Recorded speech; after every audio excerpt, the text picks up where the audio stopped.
Hey guys, tonight we're settling into what everyday pain, injury, and hardship really felt like in medieval times, and how ordinary people simply carried the ache and kept moving. Before we begin, feel free to take a moment, like the video, and subscribe, but only if you truly enjoy what happens here. And drop a note in the comments telling me where you're listening from and what the hour is where you are. I always find it wonderful to see who's gathering here from every corner of the world. So let's begin. A medieval morning never arrived with a feeling of renewal. There was no waking up bright and rested, because nothing felt bright, and getting upright registered as a small insult all its own. People woke already sore, not in some dramatic, headline-worthy fashion, but in that dull, lingering way that never quite mends and comes with no interesting tale attached. The bed itself was half the trouble. A typical one was a wooden frame holding a sack stuffed with straw that had been sat upon, slept upon, and quietly abandoned by everyone's expectations years before. Fresh straw jabbed at you. Old straw had slumped into odd hollows that seemed to find your spine with uncanny aim. Pillows were scarce. A proper mattress belonged to hearsay. Comfort simply wasn't the goal, because staying alive came with a tight budget. Rising to sit was the opening round of bargaining with your own frame. Knees crackled like aging floorboards. Backs tightened at once as though offended that anyone would dare to move. Necks would rotate partway, then seem to lodge a formal objection. None of this raised any concern. Waking without pain was the worrying sign, hinting at sickness, extreme youth, or a suspicious amount of money. Cold made everything harsher. A winter morning meant muscles stiffened into place, fingers that would not obey, and joints that answered every motion with a sharp recollection of the day before. That first step onto the floor was a wager. Sometimes the legs cooperated. Sometimes they reminded you that grain sacks had been hauled the previous day and would be hauled again today regardless of any opinion on the matter. Pain did not clear away with sleep. Nothing was slept off. Instead, it accumulated like debts left unpaid. Yesterday's ache joining last week's strain, both of them joined again by some old injury that had healed crookedly and now resurfaced whenever the weather shifted. Bodies wore down fast. By the age of 30, plenty of people already moved the way an aging retiree might.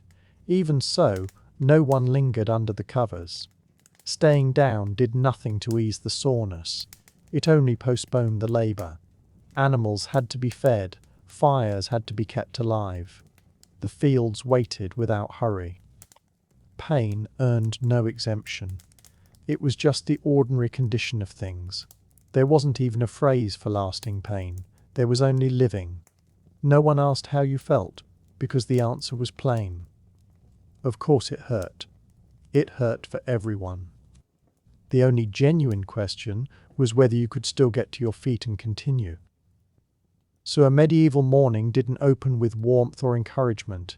It opened with pain, familiar, expected, and already written into the day ahead. If the morning started in the back, it soon spread to the mouth. A toothache wasn't treated as an ailment. It was more of a permanent condition. Nearly everyone kept at least one tooth that ached without pause, pulsed at random, or flared whenever the weather turned, which, in those days, was more or less always. The very idea of caring for one's teeth didn't exist. Teeth got scrubbed by accident, mostly from chewing rough bread that rasped against them like coarse grit. Sugar hadn't become the culprit yet. Simply getting by was the concern. Chipped teeth, worn-down surfaces and bare nerves were everywhere. Decay crept along slowly, then made its presence known with real flair, usually deep in the night, when pain seems to have the most character. Infection came often.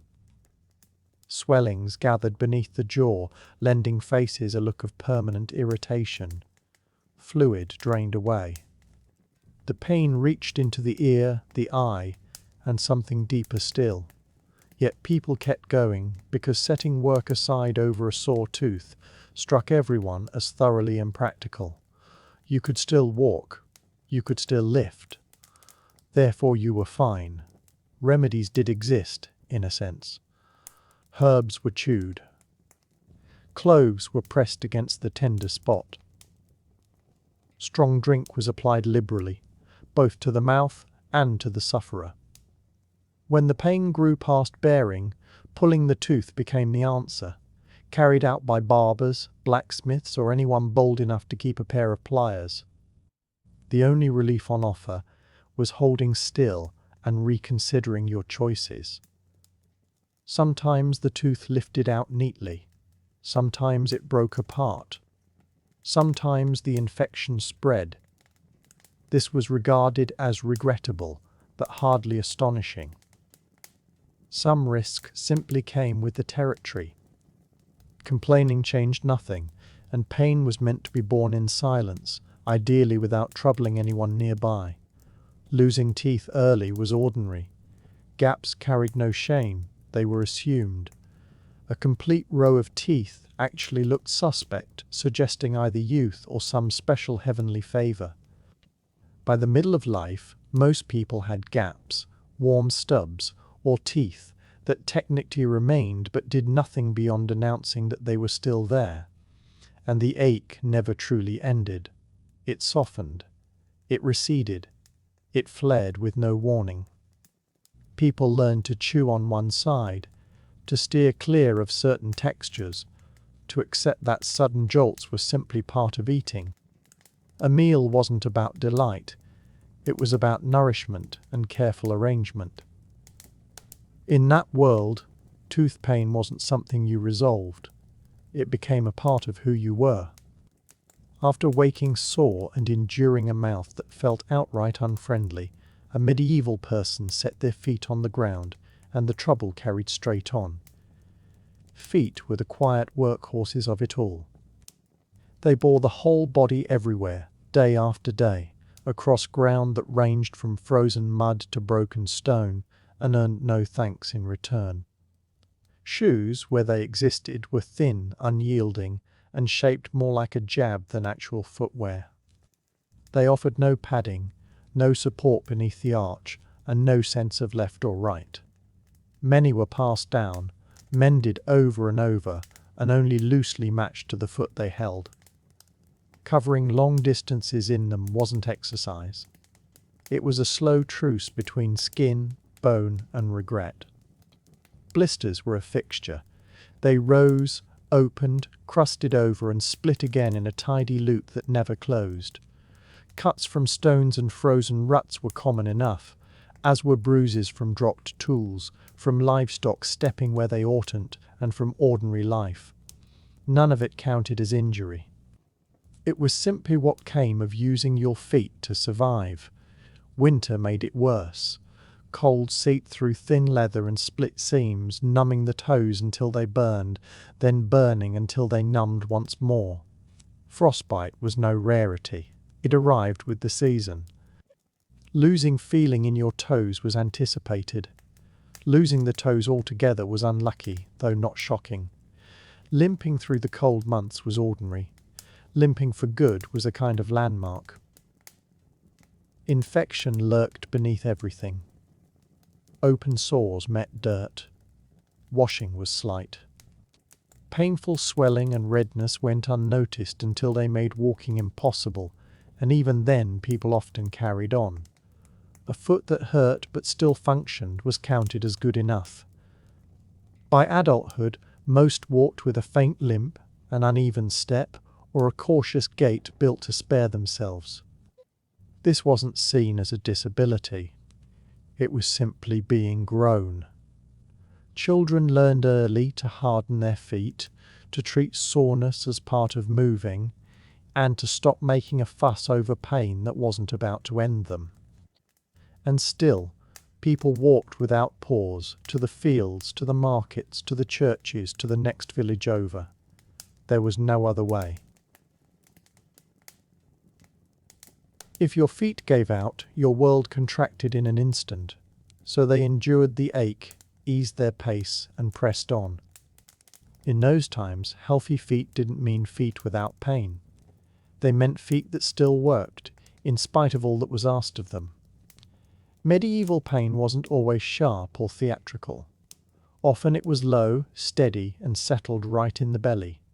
Hunger wasn't a crisis. It was the ordinary state of affairs. People didn't expect to feel full, not really, ever. Feeling content after eating was a rare and almost suspect sensation, usually trailed by the understanding that a price would come due later. Food was there, but plenty was not. Diets stayed repetitive, narrow, and bound tightly to the season. Bread carried most of the calories, and even that was often rough, gritty, and stubbornly stale. Vegetables came when they came. Meat showed up now and then, like a visitor who never lingered long enough to be remembered. So the ache of hunger was constant, not the dramatic starving seen in disasters, but a dull, hollow feeling that lived quietly beneath the surface of each day, a nagging note that the body was running on the bare minimum. People learned to work straight through it. Hunger wasn't something you cured. It was something you managed, like a bad knee or a tooth that throbbed in the rain. Meals were arranged around getting by, not around pleasure. Portions were small. A second helping was mostly theoretical.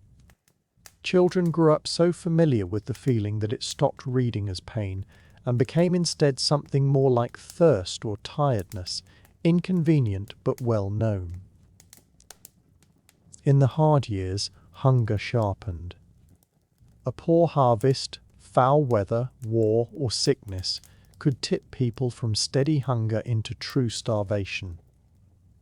Even then, there was little space for panic. You couldn't lay down your work simply because you were hungry.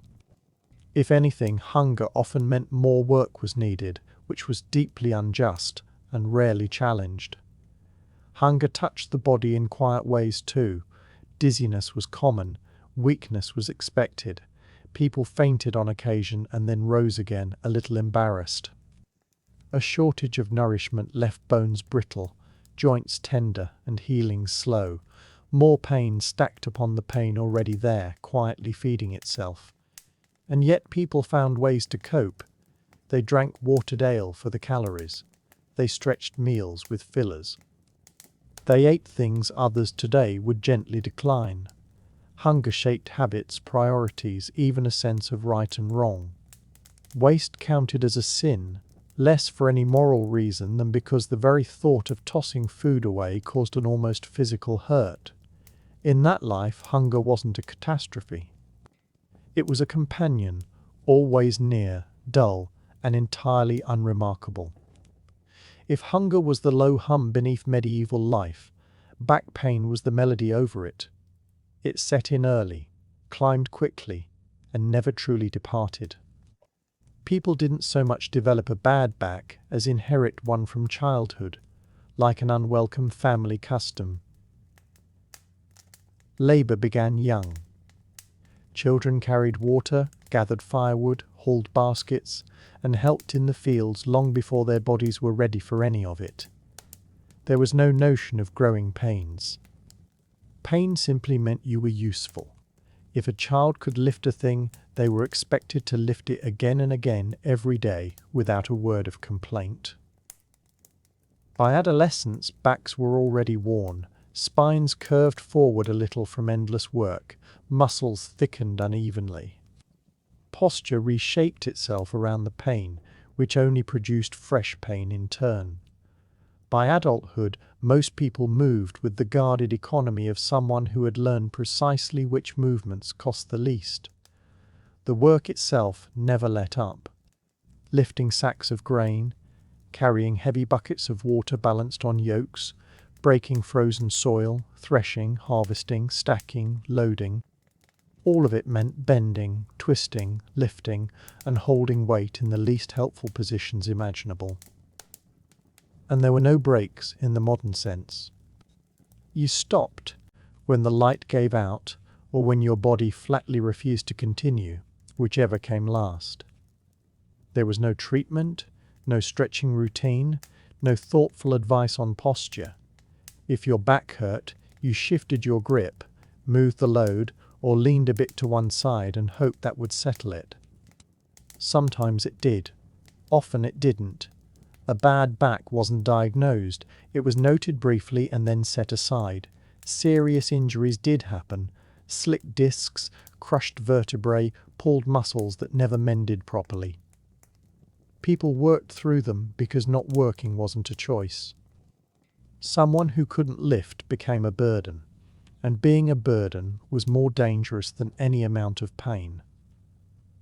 By middle age, many were plainly hunched, not from years alone, but from a lifetime of adjustment.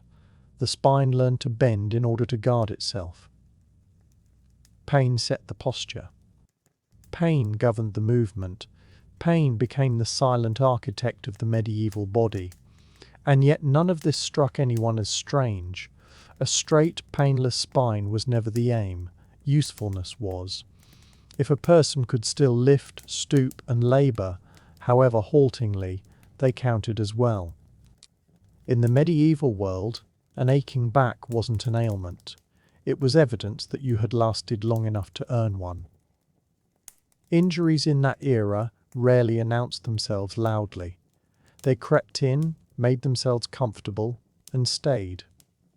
Minor cuts, scrapes, splinters, and burns were woven into ordinary days, so routine they hardly counted as injuries. Anyone who waited for unbroken skin before starting work would never have started at all. Hands took the worst of it. They met tools, rough timber, thorns, rope, metal, and now and then a bad-tempered animal. Knuckles split, fingertips got nicked, and palms wore old scars beneath new ones, a running record of small mishaps nobody had asked to keep. A hand with no marks was either suspect or belonged to a child not yet put to work. Such wounds mended slowly. Washing was rare, dressings were whatever came to hand, and no one had yet imagined keeping a wound clean in any real sense. Grit worked its way into cuts every day, along with dust, muck, and whatever else lay close by. The ache would spike, ease off, then flare again once fresh work tore the wound back open. Burns were just as ordinary. Cooking over live flame meant scorched fingertips, singed forearms, and every so often a worse burn when a pot slipped or embers jumped free. Burn scars marked most people and drew no attention. Mention a burn aloud and you'd likely get a glance and a nod. Yes, that happens. Behind every injury sat the quiet worry of infection. Redness, swelling, heat, and soreness were noted with mild watchfulness.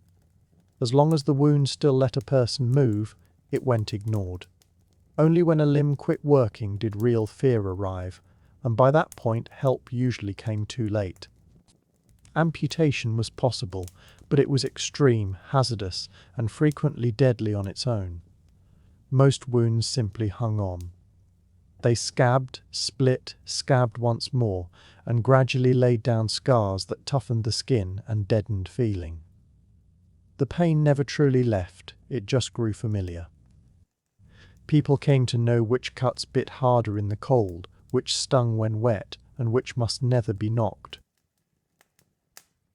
Children learned young that tears over small hurts were wasted, crying fixed nothing, and attention was better held back for real emergencies. A skinned knee bought a few seconds of sympathy before it was time to carry on. In those centuries, wounds weren't passing troubles. They were long-standing companions, and pain was merely the body noting that you were still putting it to use. Medieval cold went beyond discomfort. It worked its way in. It didn't halt at the skin. It travelled deeper, took up residence in the joints and settled there. Pain born of cold wasn't a rare event, but a fixture of the season. Homes gave little shelter. Air slicked through the walls, snow found its way past the roof, and fires stayed small, smoky, and always short of enough. When winter came, fingers went stiff first, then toes, then ears, noses, and anything else that ventured out with unwarranted confidence. Numbness came often, and a burning ache followed. People learned to bear both without remark. Cold pain arrived in stages. First the sharp sting, fingers aching as they laboured in freezing air, skin splitting until it bled. Then the dull ache, a deep soreness in joints that never quite thawed. Knees objected, wrists throbbed, and old injuries surfaced like ghosts with business left unfinished. Frostbite wasn't uncommon or theatrical. It was quiet. The skin paled, feeling ebbed away, and sometimes it came back, and sometimes it didn't. Losing sensation in a finger was a nuisance. Losing the finger was a misfortune, but one you could live past. People made do. Gloves were rough, mittens were better but scarce, and most warmth came from moving, which brought its own ache. Cold also magnified every existing pain. A bad back grew worse, old cuts throbbed, and toothache sharpened, as it inevitably would. Winter was the season. The body listed back every strain you had ever put it through. And unlike now, there was no shutting the door and waiting it out. Work went on. The fields were indifferent, the animals still needed tending, and the cold never paused life so much as it honed it. Sleep gave little rest. The nights ran long and freezing, bodies drew inward to hold what heat they could, and muscles clenched in defence. People rose stiffer than they had lain down, already steeling themselves for another aching day. Even so, they seldom called cold pain suffering. It was simply winter. Grumbling about it made as little sense as grumbling about gravity. Everyone felt it, everyone got through it, and those who couldn't adjust didn't last.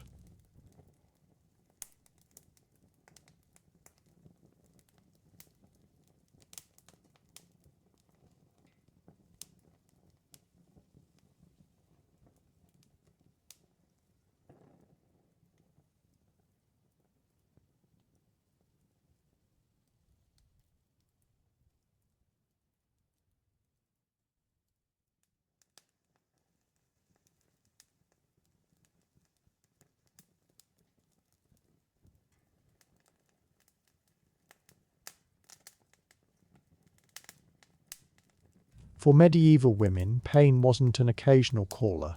It was set on a schedule, and nothing on that schedule matched childbirth. This was no rare, once-in-a-lifetime trial. It recurred, expected, and unavoidable, met with the same weary acceptance as winter or taxes. There was no anesthesia, no pain relief worth the name, and no backup plan that didn't rest on prayer. Birth happened at home on straw among women who had come through it themselves and therefore judged screaming perfectly reasonable, but beside the point medically. Labour stretched long, hours or days of pain, exhaustion and doubt, all while fully awake and keenly aware that this ranked among the most dangerous hours of a life. Complications came often.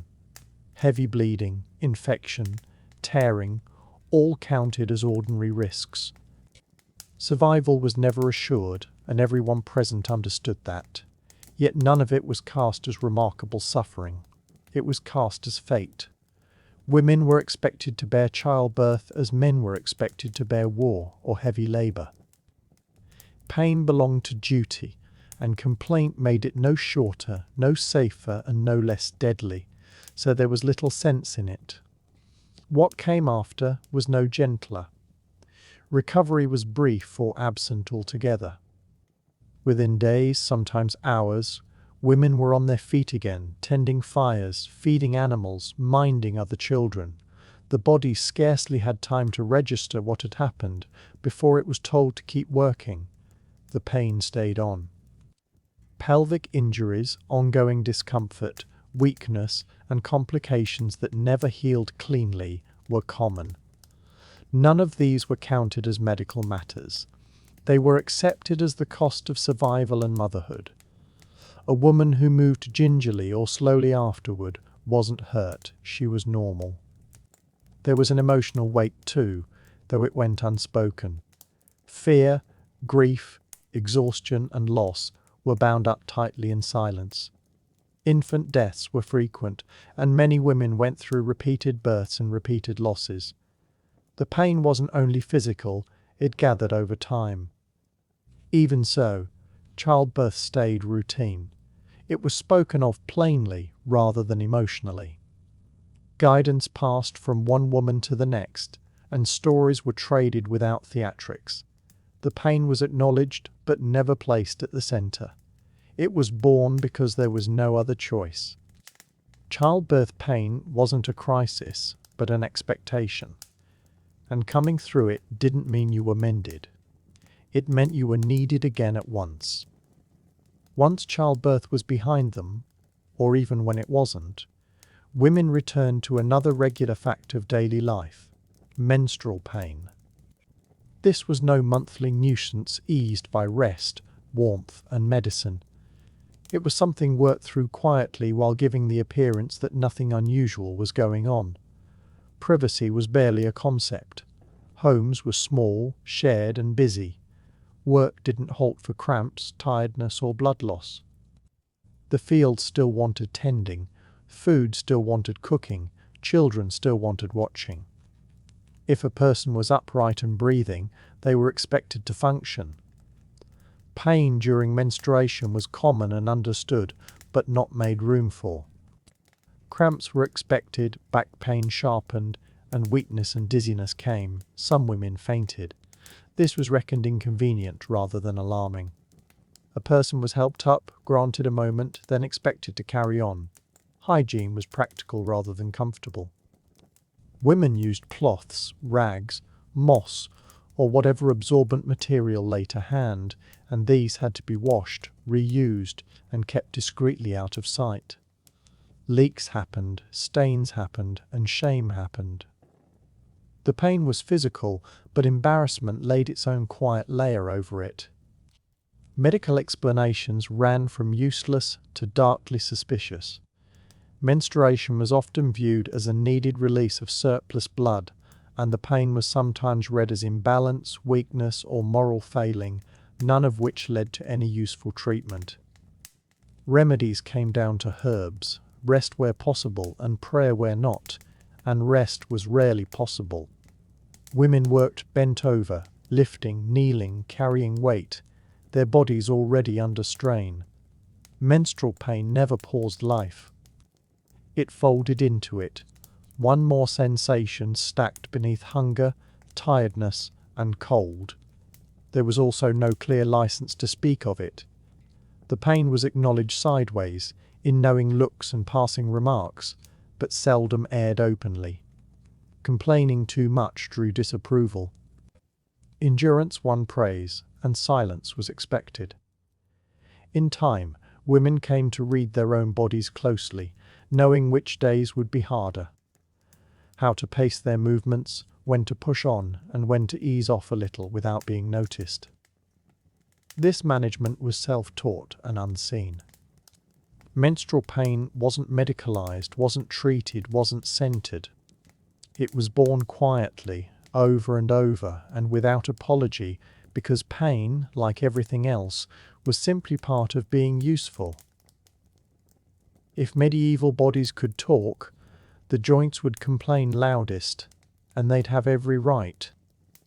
Joint pain didn't wait for later life to appear after decades of labor.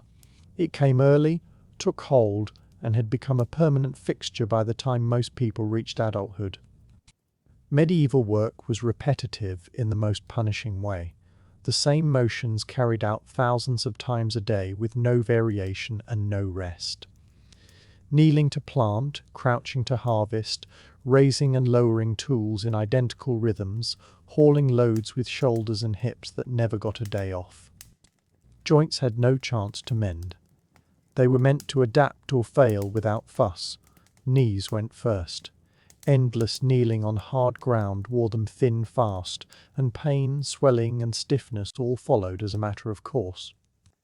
Many people learned to rise slowly, pushing up with their hands, not from age but because their knees had already stepped down from active duty. Wrists and elbows came next. Repeated gripping, twisting, hammering, weaving, and carrying inflamed the joints until motion itself hurt. Fingers swelled and stiffened, worst of all in the cold, and fine handwork faded early. This was a nuisance but bearable, so long as work could still be done. Shoulders carried their portion of the misery too. Heavy loads balanced on yokes pressed the joints and strained the muscles. Rotator cuffs didn't tear in medieval terms, they simply stopped working right, leaving one arm weaker, slower, or forever sore. Arthritis was present, though no one gave it that name. Stiff joints in the morning, aching in damp weather, a shrinking range of motion, all of it familiar. People altered how they moved, favoring one side, cutting out needless motion, and quietly reshaping their bodies around the pain. And once again, none of this was treated as illness. There were no braces, no supports, no rehabilitation. Pain was not a diagnosis, but a cue to adjust slightly and keep working. A joint that hurt yet still functioned was reckoned healthy enough.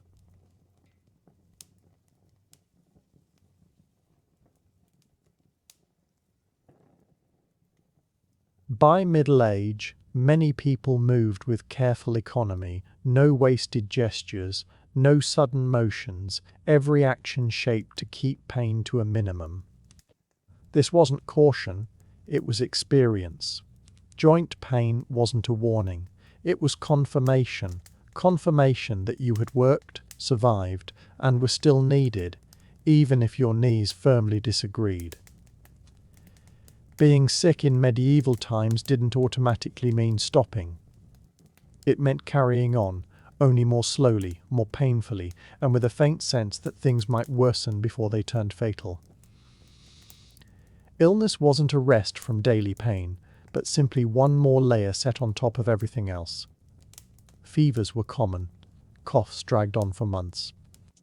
Infections came and went, some leaving, some choosing to stay for good. People moved about, dizzy, sweating, aching and worn out, because taking to bed wasn't an option unless a person was plainly dying. And even then, the moment had to line up conveniently. Sickness was met with patience rather than action. A pounding head was simply borne. Sore limbs went unremarked. A hurting stomach was regrettable, yet unsurprising. Parasites brought cramping, exhaustion, and poor nourishment, and still they registered as an unpleasant part of existence rather than a cause for alarm. It wasn't that you had worms, you were breathing, and breathing apparently came bundled with worms. Care did exist, though it promised no relief. Draining blood was in fashion, which is remarkable given how depleted people were to begin with. The reasoning ran plainly. When something ached, let out a little blood. It seldom did any good, though it did introduce a fresh discomfort to draw attention away from the earlier one, which may well have been the point. Plant-based cures were applied cautiously and often. A few gave mild benefit, some accomplished nothing, and others worsened matters. With pain already the standard, telling whether a remedy had worked was no easy task. Survival counted as success. Contagious illnesses brought a heavy, drawn-out unease. Joints throbbed, muscles felt scorched, drawing breath ached, and the skin broke out in rashes or sores. People pushed on until their bodies simply refused. Then the neighbours took over, not purely from kindness, but because a death meant a pair of hands lost. Youngsters learned quickly that being ill excused nothing. A sick child was a silent one, and a silent child was presumed to be managing. Only the severest signs drew notice. Otherwise, sickness dissolved into the ordinary backdrop of daily discomfort, alongside hunger and weariness, and recovery was seldom whole. Many afflictions left lasting frailty, aching joints, or troubled breathing. No one anticipated returning to full health. They anticipated returning to usefulness. In medieval life, illness had nothing to do with comfort or nursing. It was a matter of holding on. Hurt didn't signal that something had gone wrong. It signaled that you remained. Sleep in those centuries had less to do with rest and more to do with a brief loss of consciousness. It came once exhaustion finally prevailed, and it ended the instant discomfort took charge again. An unbroken night was not an aim. It was hearsay. Beds, as noted before, offered no friendship. They were surfaces one put up with. Straw settled and shifted. Wooden frames groaned. Lumps materialized where none had been. If sleep came easily, it was mostly because the body had stopped protesting. Aching upon waking wasn't the mark of a rough night. It was evidence that sleep had happened at all. The dark hours carried their own catalogue of pains. Cold crept in as the fires sank low. Muscles drew tight in defense. Old injuries seized the chance to remind you they were still on the payroll. People stirred often, not restored but shifting slowly and warily so as not to provoke anything that mattered. Sound was no help. Animals shuffled. Wind worried at the walls. Others nearby snored, coughed or murmured in their dreams. Solitude did not exist. Quiet was a matter of chance. Sleeping straight through meant you were either worn down to nothing or unusually fortunate, and neither state held for long. Then there were the duties of the night. Fires had to be fed. Livestock had to be looked in on. Infants wailed. Ailing relatives needed a watchful eye. Sleep splintered into fragments that never truly amounted to rest. People grew used to functioning perpetually tired, their limbs guided by habit instead of vigor. What came of it was a steady, low hum of pain.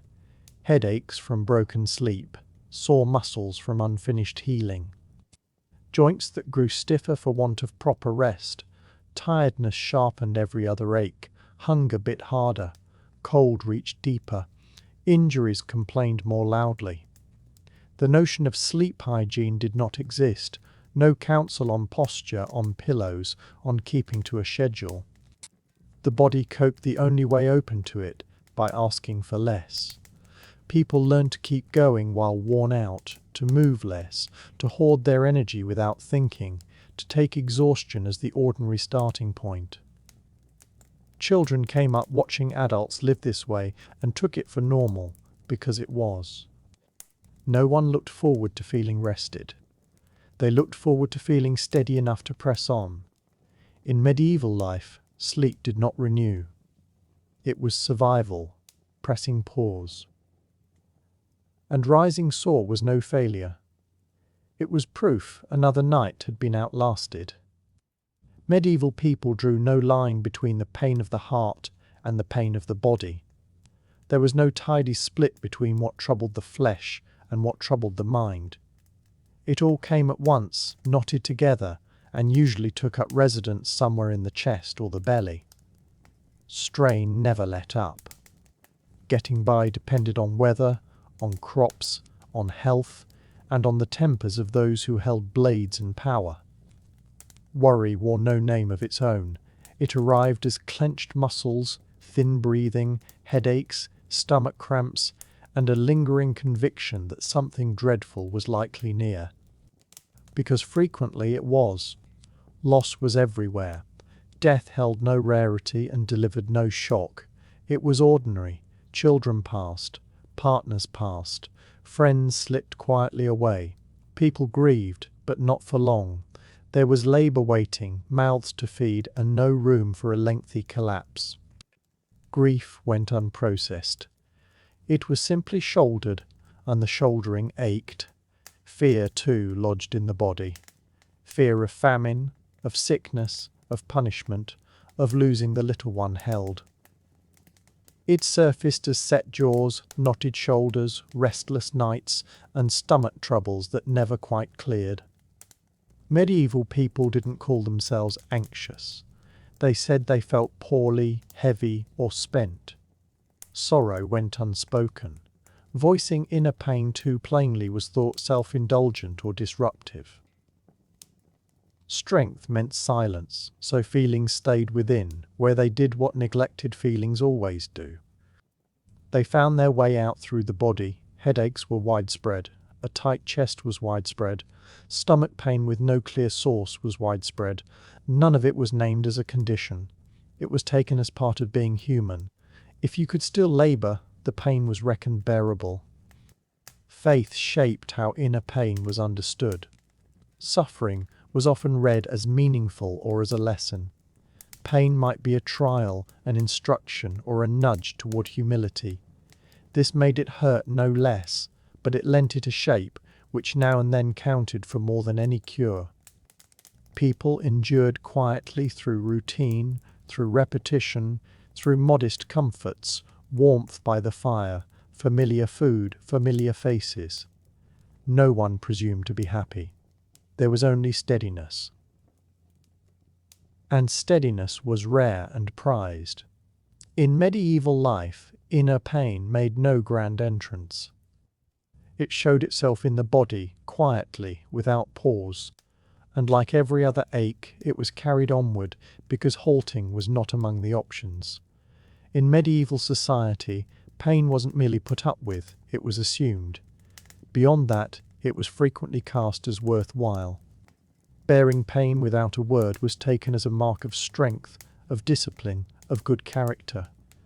Complaining at length, by contrast, hinted at weakness, at self-indulgence, at a worrying failure to be grateful for living at all. This outlook shaped how pain was felt. When something hurt, the first question was never how to mend it. It was whether you could still work. If the answer came back yes, the pain was formally judged acceptable. Pain that got in the way of duty carried weight. Pain that didn't was yours alone to bear. Faith deepened this way of thinking. Suffering was seldom seen as accidental in the medieval mind. Pain could be a test, a punishment, a lesson in humility, or a means of gaining spiritual credit. This didn't mean anyone welcomed pain. It meant they were schooled to make sense of it. A sore back wasn't only a sore back. It was part of your place in the world. Aching teeth weren't unjust. They were building character.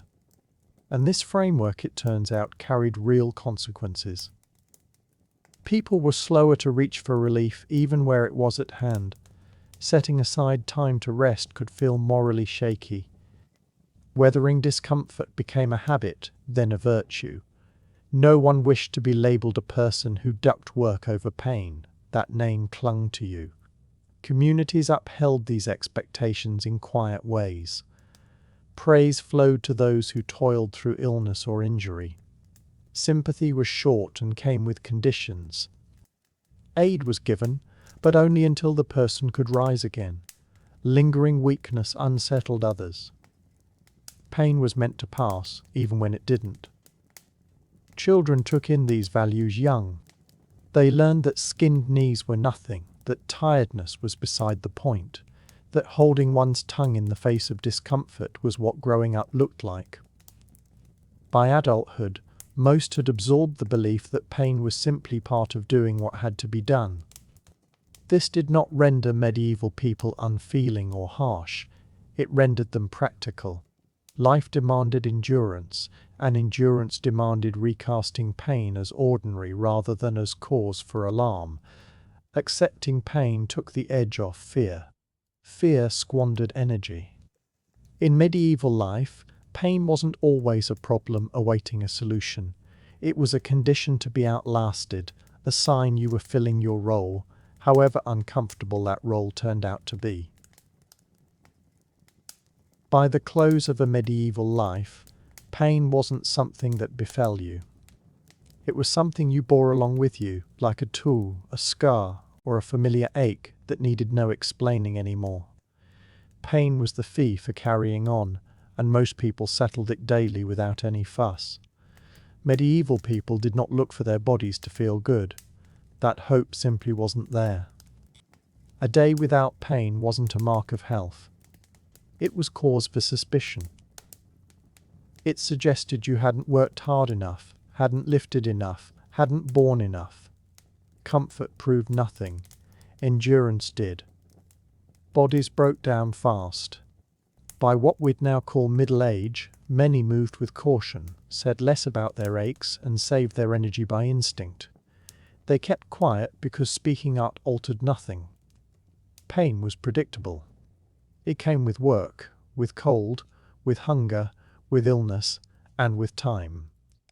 You arranged your life around it, adjusted how you moved, and carried on.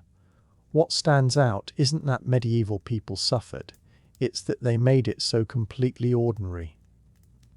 Pain didn't rule who they were. It didn't halt the day. It merely sat alongside everything else. People laughed, worked, raised families, quarreled, prayed, and hoped, all while hurting. People today tend to picture medieval life as unusually savage, and in plenty of ways, it was. But medieval people didn't live their pain as an unending crisis. They lived it as the cost of being alive in a hard world, a world that asked for strength, for adaptability, and for the capacity to bear discomfort without buckling. That doesn't mean medieval people were tougher in any heroic way. They simply had no other option. Managing pain wasn't a decision. It was a skill picked up early and rehearsed daily. If you couldn't bear pain, life didn't last long. Those who came through weren't without fear. They were used to it. And perhaps that's the least comfortable thing to grasp. Medieval pain wasn't dramatic. It was ordinary. It was stitched into routines, into habits, into what people expected. It molded bodies and minds quietly with no spectacle. So when we look back and wonder how anyone lived that way, the answer is plain and unsettling. They knew no other way. In medieval times, pain wasn't a breakdown of the system. It was the system. And getting by meant learning to dwell inside it, one ache at a time. By the middle of the 13th century, the Mongol conquests had run up against their natural edges. For decades, mounted armies had swept across Eurasia, levelling cities, bringing down dynasties, and redrawing maps at a pace that unsettled everyone. Whole regions came to know the drumming of hooves before they knew the names of their new masters. But conquest, much like fire, in time uses up whatever it can reach. Once the borders ceased to grow, the Mongol world met a fresh problem: how to govern what it had seized. What came next caught nearly everyone off guard. Rather than unending disorder, a kind of harsh order took shape. Roads were mended, borders steadied, and banditry was stamped out with pitiless efficiency. The very empire that had once brought terror to cities now had a stake in keeping them alive and productive.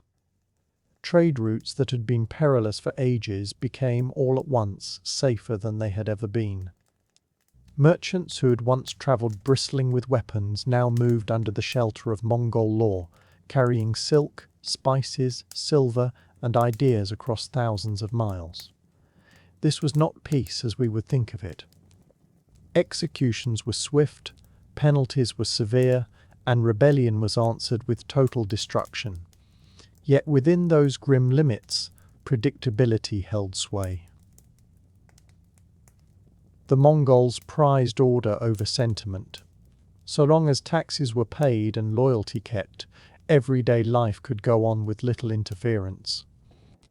Farmers tended their fields, Craftsmen laboured at their trades, thinkers argued over questions large and small, and merchants set out on long roads.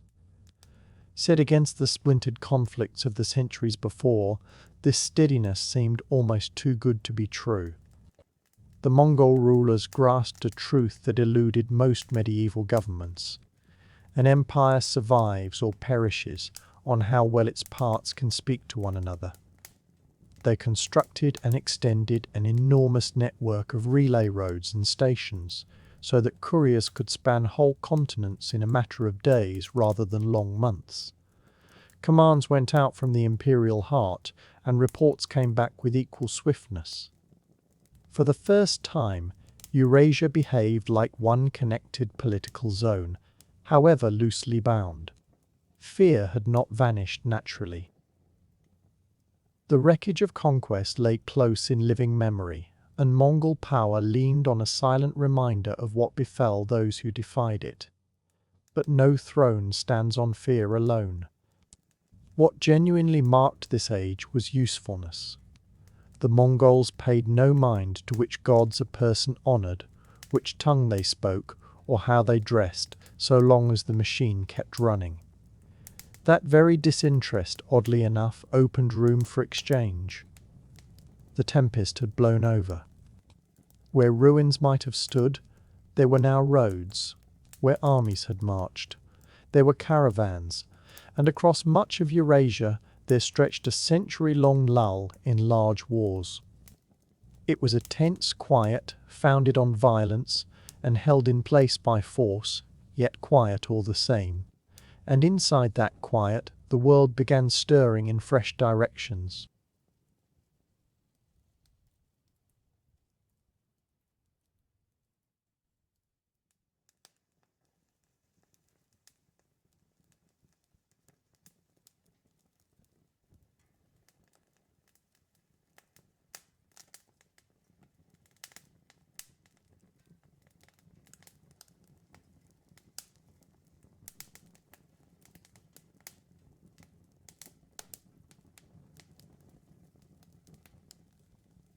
Underpinning Mongol rule was a legal code commonly called the Yasa, a collection of decrees credited to Genghis Khan and enlarged by those who came after him.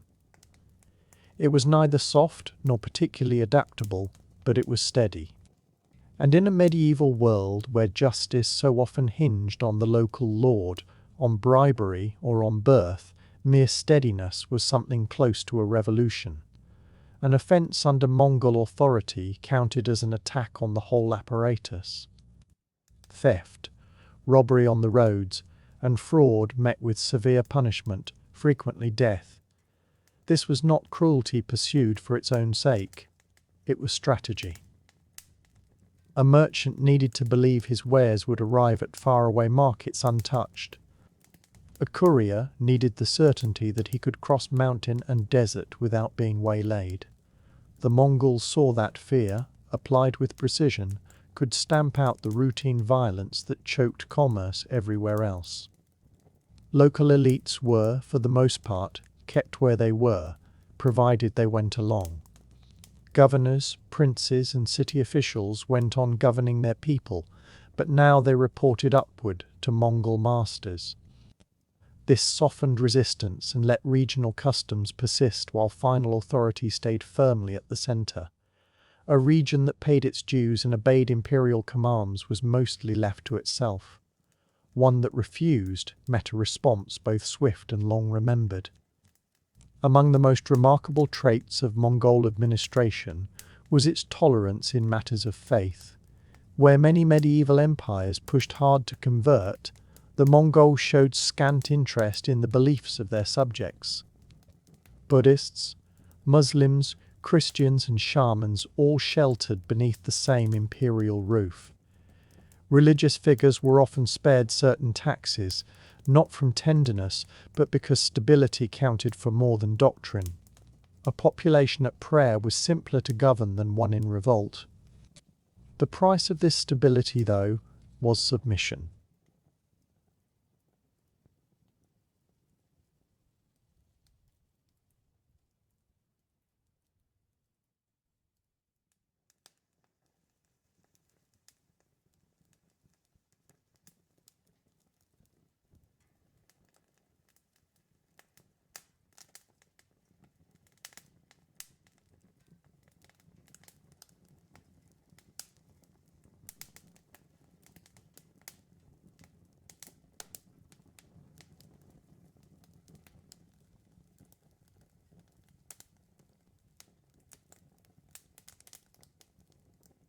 peace held not through kindness, but through reputation.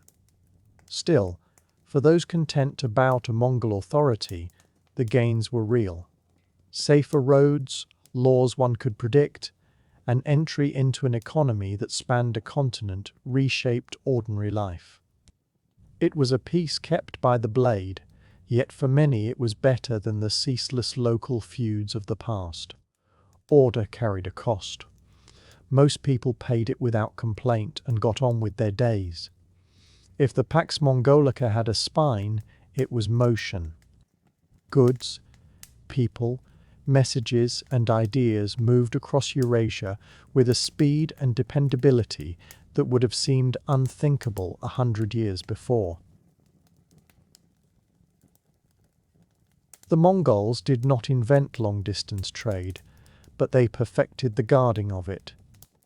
Under their rule, the great overland routes tying together East Asia, Central Asia, the Middle East and Europe became the arteries of one imperial body. At the core of this arrangement lay the Yam, a sprawling relay network of roads and way stations reaching across thousands of miles. Those stations held fresh horses, food and shelter, letting official couriers travel vast stretches at remarkable pace. A message might cross in days what had once taken months. This was more than convenience. It was control. Quick communication let the Mongol rulers answer unrest, adjust their levies, and coordinate far-flung lands with efficiency no one had matched before. Merchants ranked among the greatest winners. Traders carried official passports known as the paisa, which secured them safe passage, provisions, and protection throughout the realm. In exchange, they paid taxes and passed along what they knew. Commerce and intelligence grew tangled together. A caravan brought more than silk or spices. It brought word of prices, of politics, and of dangers ahead. The roads themselves turned into meeting grounds of cultures. Persian astronomers crossed paths with Chinese engineers. Italian merchants ran into translators from Central Asia. Medical learning, methods of navigation, styles of art, and tools of war moved alongside the finer goods. Paper money, printing techniques, and the knowledge of gunpowder drifted westward, while glass-making skills and artistic patterns travelled east. The Mongol peace turned distance into something a person could manage. Travel remained hazardous, of course. Deserts stayed deserts. Mountains grew no lower. Sickness lurked in the press of a crowded caravan, but measured against earlier centuries, the dangers had shrunk dramatically. Bandits learned it was unwise to prey on travellers under Mongol protection. Local officials were held to account when crimes happened on their ground. A failure to keep order brought punishment, and no one courted that kind of notice. For the first time, a traveller could seriously picture crossing the whole width of Eurasia without passing into a new political system every few weeks. That shift in the mind mattered. It fed ambition. It fed curiosity. It nudged people to look past the horizon of their own village. The roads of the Pax Mongolica did far more than carry objects. They reshaped how people pictured the world. Faraway lands felt nearer. Foreign ways felt less strange. The empire stitched continents together, not with walls or boundaries, but with paths. And once those paths existed, the world could not easily fold back into isolation. The Mongol conquests had left many cities broken, yet the Pax Mongolica became a time of rebuilding rather than desertion. Once resistance ceased, urban centers stopped being targets. They became assets. Cities produced taxes, eased trade, and housed the administrators who kept the empire turning. And so many towns battered during the invasions were rebuilt, resettled, and drawn back into wider webs of commerce. Mongol rulers poured resources into important cities along the main trade routes. Markets reopened. Warehouses grew larger and infrastructure was mended. Caravanserais appeared at steady intervals, offering food, rest and storage to merchants and travellers alike. These were not indulgences. They were instruments of the economy. A well-fed merchant with a safe place to sleep was likelier to keep going, and going meant revenue. Urban life under Mongol rule was strikingly varied.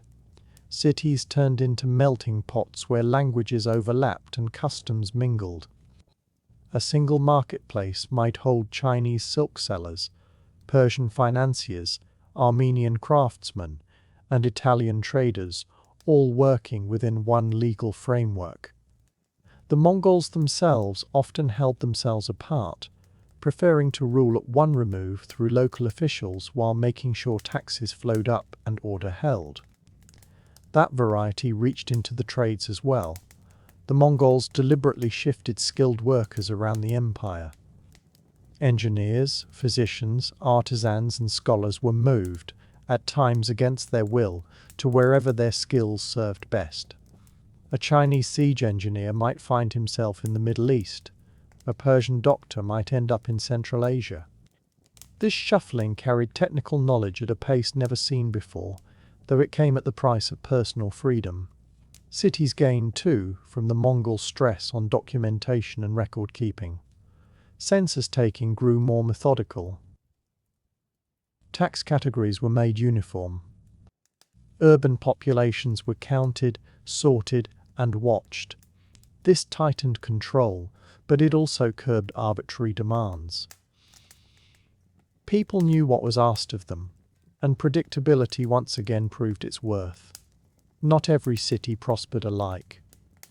Those away from the main routes often stalled, while those set along the great corridors thrived. Location weighed more than legacy.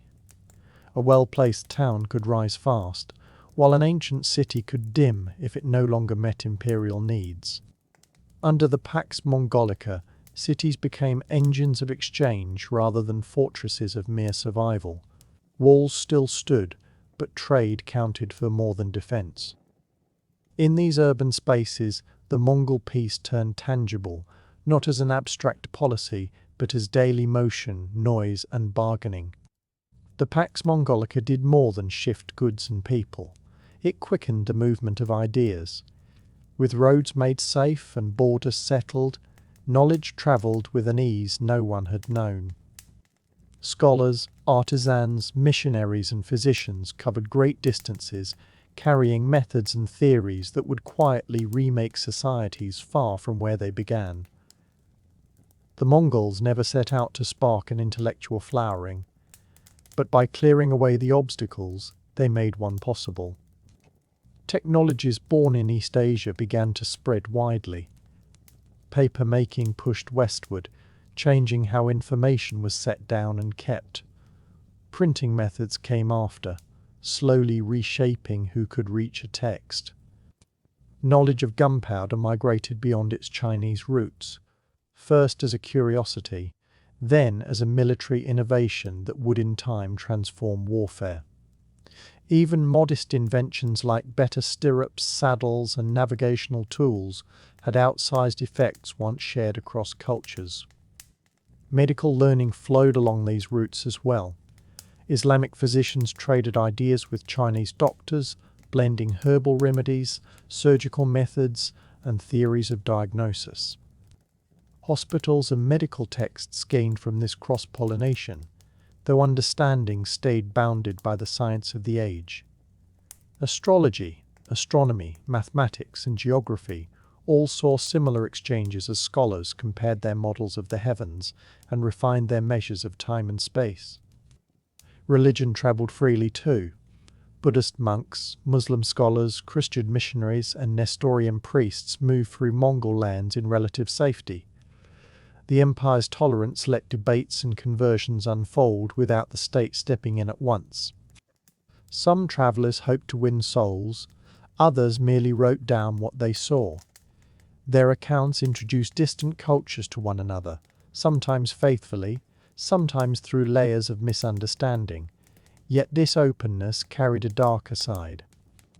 The same networks that bore silk and scholarship also bore disease. Pathogens travelled as efficiently as any caravan, passing from region to region with alarming speed. The most notorious case was the plague that would sweep across Eurasia in the 14th century.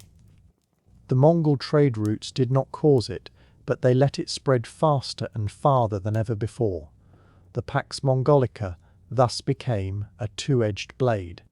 It enriched cities, widened knowledge, and joined civilizations. But it also laid societies open to dangers they were not ready to meet. Isolation had once served as a crude sort of shield. Connection stripped that shield away. In binding the world together, the Mongol peace rewrote the rules of history. Progress and calamity now moved along the very same roads, and humankind would never again meet ideas or disasters in isolation. Under the Pax Mongolica, trade stopped being a regional matter and became a genuinely continental system. For the first time, merchants could map out journeys of thousands of miles with fair confidence that the rules would stay the same the whole way. Taxes were made uniform, routes were guarded, and disputes were resolved within one shared imperial framework. This consistency made commerce one of the defining forces of the era. Luxury goods moved in vast quantities. Silk from China, spices from Southeast Asia, precious stones from India, silver from Central Asia, and fine cloth from the Islamic world all streamed toward far-off markets. These were not baubles kept for royalty alone.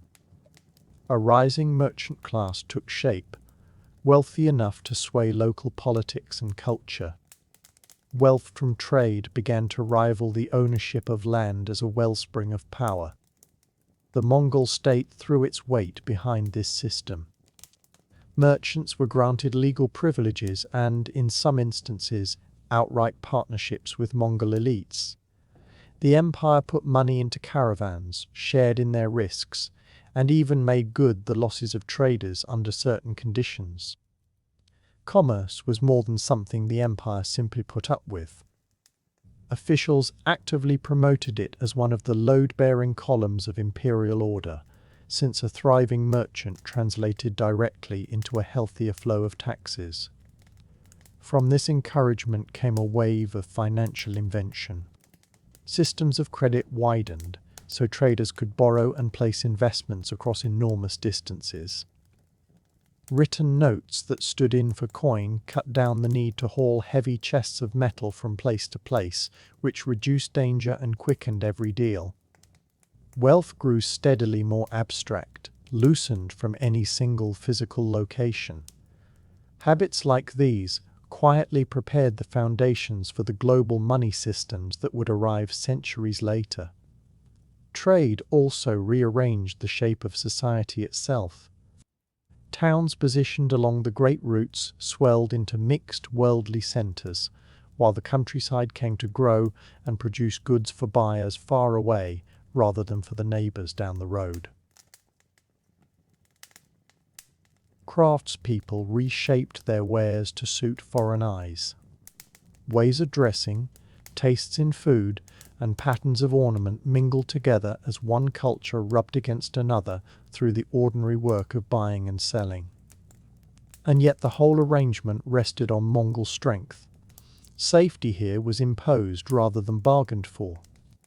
When a caravan crossed the land untouched, it was because the prospect of harsh punishment hung over anyone who thought about meddling. The calm of the marketplace was underwritten by the recollection of what earlier destruction had looked like. Even so, for the people who lived inside this world, the gains were hard to deny. Commerce opened doors, allowed movement, and produced fortunes on a scale few had ever pictured before. It bound a person's living to places they would never see, and made happenings in distant lands suddenly matter close to home. A ruined harvest in one country could send tremors clear across the map. By knitting Eurasia into a single economic space, the Pax Mongolica turned trade from an uncertain wager into an organized undertaking. Frontiers softened, markets stretched wider, and the world came to understand, perhaps for the very first time, what genuine economic dependence upon one another actually felt like. For all its orderliness and plenty, the Pax Mongolica was never as sturdy as it looked from outside. Below that surface of calm lay strains the Mongol machine could hold down but never truly remove. The empire's immense reach, which had once been its finest asset, slowly hardened into its gravest liability. Ruling territories spread across whole continents call for endless coordination, loyalty, and capable hands at the top, and none of those could be counted on to last indefinitely. The passing of power remained a stubborn difficulty. Mongol custom laid down no single tidy line of inheritance, so each death of a great Khan tore open old jealousies afresh. Brothers, cousins, and sons all reached for authority, pulling entire regions into a fog of political doubt. The route stayed open, but decisions came slower, and local lords grew steadily bolder on their own.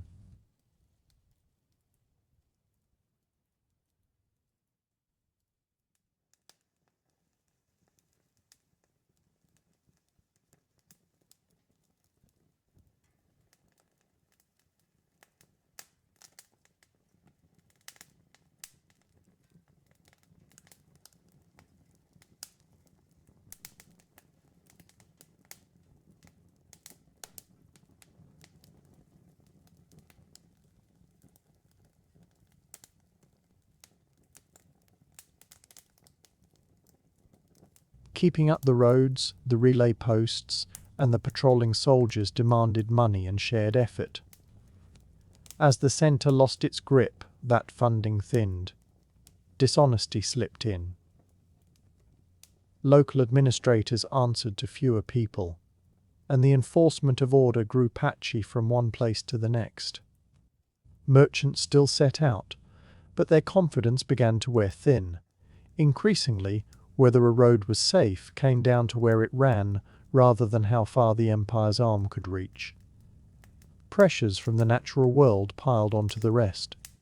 Swings in climate touched the grazing lands and the harvests alike, chipping away at the herding life on which Mongol strength had been built.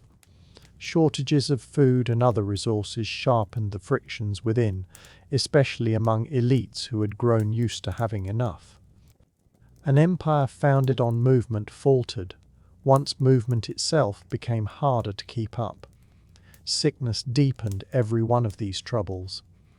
Outbreak after outbreak threw labor, trade, and governing into disarray. Whole communities disappeared, leaving holes in administration and jolts running through the economy.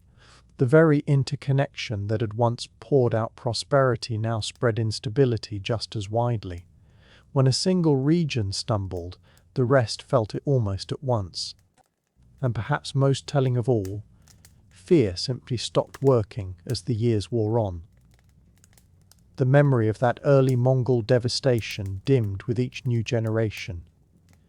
People born under Mongol rule had never laid eyes on the original conquests. Authority resting on reputation needs steady renewal, and the empire more and more lacked the unity to supply it. The Pax Mongolica had always been a conditional thing, a peace leaning on strength, on coordination, and on momentum. Once those supports softened, the cracks ran fast, trade slackened, security frayed, and the political splintering picked up speed. What had appeared to be a permanent remaking of the world showed itself instead to be a fragile balance. The peace lasted a century, an astonishing feat by the measure of medieval times. But it was never sheltered from time, from ambition, or from slow decay. And as those forces gathered their weight, the Mongol peace quietly began to come apart. As the Pax Mongolica lost its footing, the world it had joined together did not simply spring back into separateness. The frameworks, routines, and expectations formed over a century of relative calm lingered well past the fading of Mongol command. Roads crumbled, relay stations stood empty, and imperial protection turned undependable. But the notion of a linked world had already sunk its roots deep. The old Mongol lands went their separate ways. In China, the Yuan dynasty fell apart, giving way to a homegrown ruling house set on reviving traditional rule and holding foreign sway at arm's length. Across Central Asia and the Middle East, the states that followed inherited scraps of Mongol administration and stirred them together with their own local ways. In Eastern Europe and Russia, Mongol control ebbed away gradually, yet the systems of governing shaped beneath it left durable imprints on taxation, on the ordering of armies, and on the authority of the state. Trade did not disappear, but it took on a different character.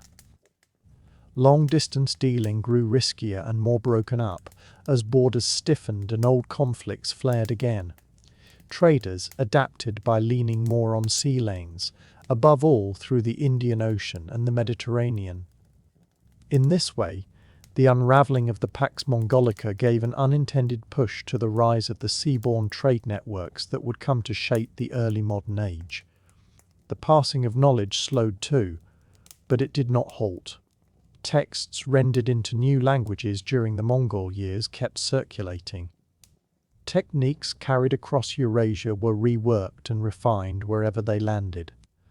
Gunpowder arms, printing, and instruments for navigation advanced along their own paths, moulding the wars and voyages still to come.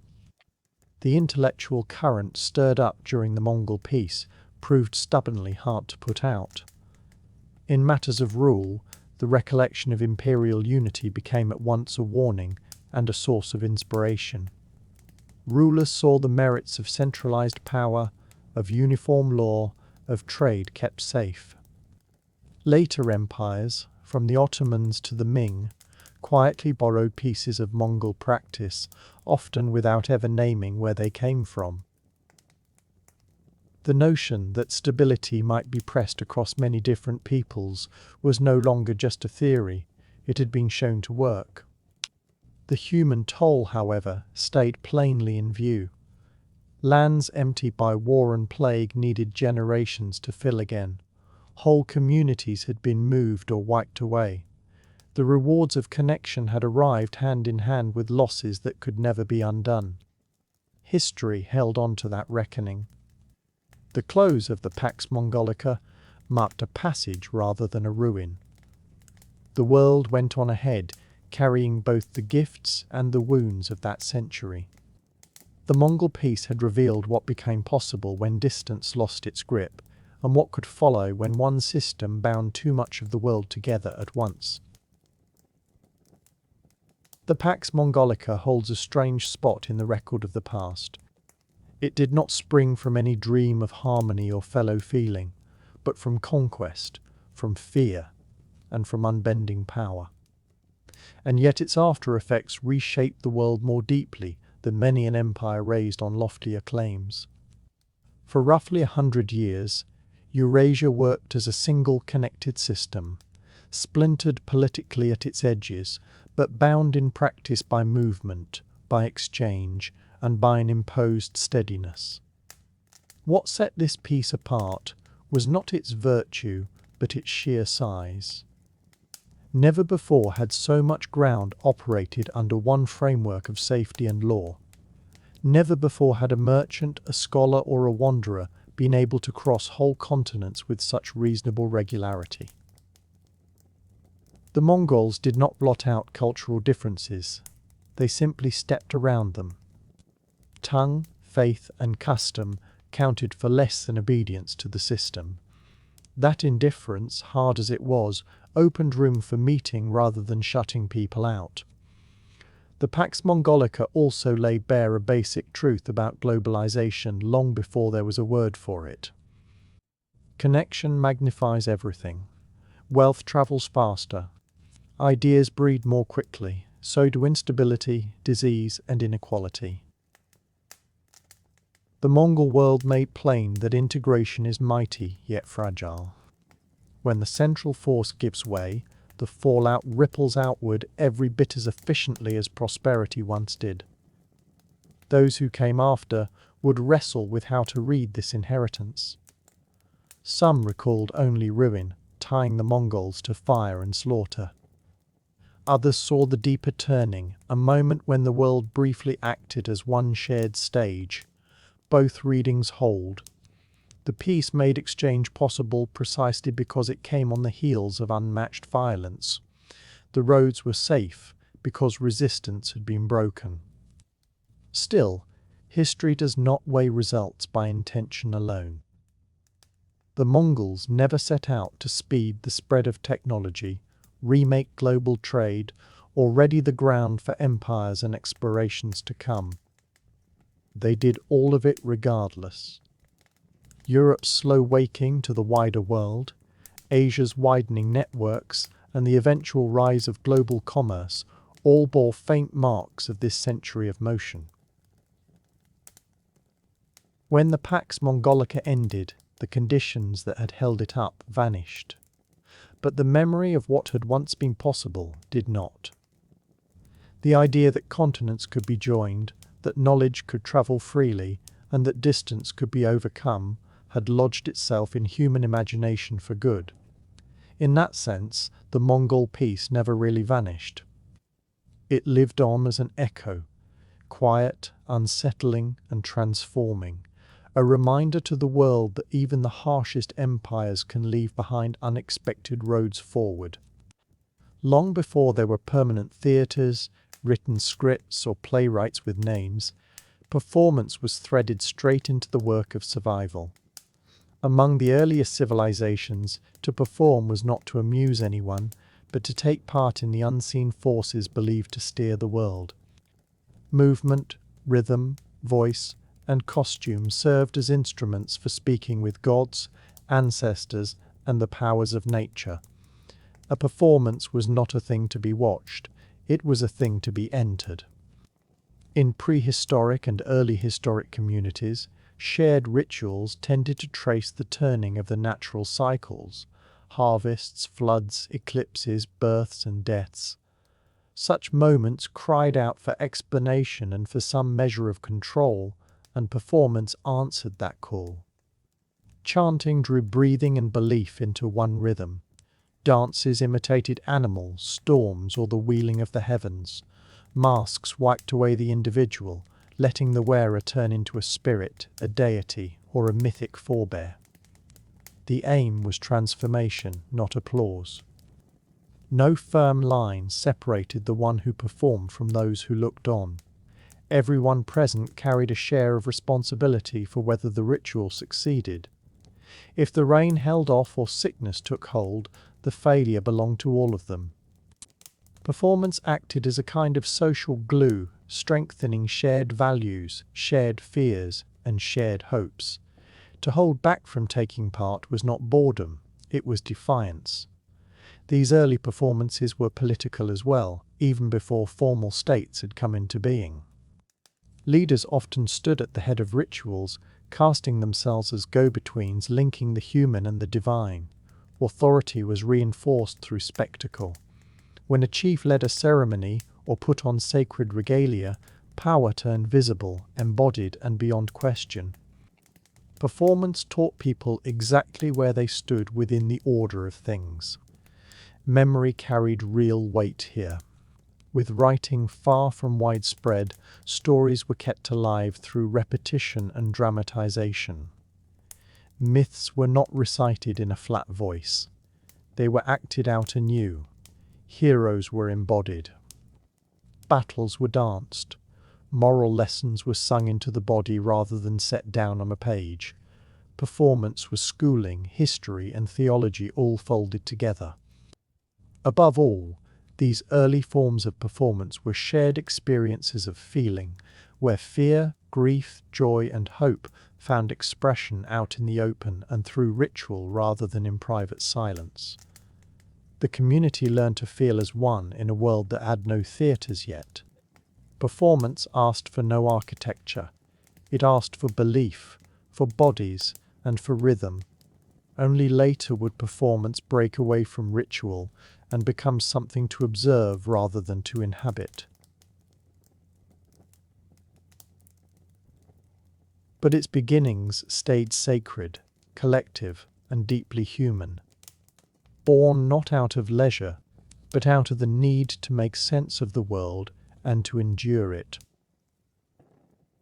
In ancient Greece, performance began to move out of the strictly ritual sphere and into something we would recognize as theatrical. This change did not throw off the sacred, it rearranged it. Drama grew out of religious festivals honoring Dionysus, the god of wine, of transformation, and of ecstasy. What had once been communal chants and processions gradually hardened into structured performances, complete with actors, choruses, and audiences settled into great open-air theatres. Greek tragedy was never light amusement. Attending was a civic obligation, paid for by the state and expected of the citizenry. Whole cities came together to watch stories pulled from myth, not to flee reality, but to face it head-on. These plays turned over guilt, fate, justice, and the frightening boundaries of what human beings can actually control. Kings were brought low, families tore themselves apart, gods looked on without a word, and through all of it the audience was asked not to pass judgment from a safe remove, but to see something of themselves in the suffering played out before them. The very shape of Greek tragedy carried the mark of its communal roots. The chorus stayed at the heart of it, standing in for the collective voice of the community. It commented, it warned, it mourned, and it questioned, serving as a moral compass that bridged the distance between the actors and those who watched. Individual figures on stage might resist their destiny, yet the chorus kept reminding the audience that actions carried weight. This was drama functioning as a mirror for the community, rather than a mere show. Masks did essential work here. Through exaggerated features and fixed, recognizable forms, they let one performer step into several parts while at the same time draining away private personality. What counted was not the inner mind of the actor, but the shared, universal shape of the tale. Such stories belong to no single soul. They belong to everyone. The design of the theatres echoed this common purpose. Carved into slopes, Greek theatres were arranged so that vast crowds could watch and listen at once. The sound carried cleanly. Everyone had a clear view. There were no reserved seats for the wealthy and no shadowed alcoves. The action played out beneath an open sky, with the landscape itself woven into the setting. And perhaps above all, Greek drama planted the notion that a play could interrogate those who ruled. Kings and heroes appeared proud, mistaken, and unable to see their own faults. The justice of the gods was left uncertain. Firm answers were seldom offered. As they followed these tales, citizens were drawn into questions of duty and self-control. Greek tragedy turned a performance into a shared act of public reasoning. It was at once holy, civic, and emotional. A practice run for citizenship, set out in stone and daylight. If tragedy placed suffering and destiny before its audience, comedy came at them from another direction entirely. In the ancient world, laughter was never a gentle thing. It was cutting, out in the open, and thoroughly political. Greek comedy, above all in its oldest shapes, released frustration, mockery, and social strain in ways tragedy simply could not reach. Where tragedy asked people to bear the weight of events, comedy asked them to laugh at those in charge. Comedy, like tragedy, sprang from festivals held for Dionysus, but its temper was deliberately disorderly.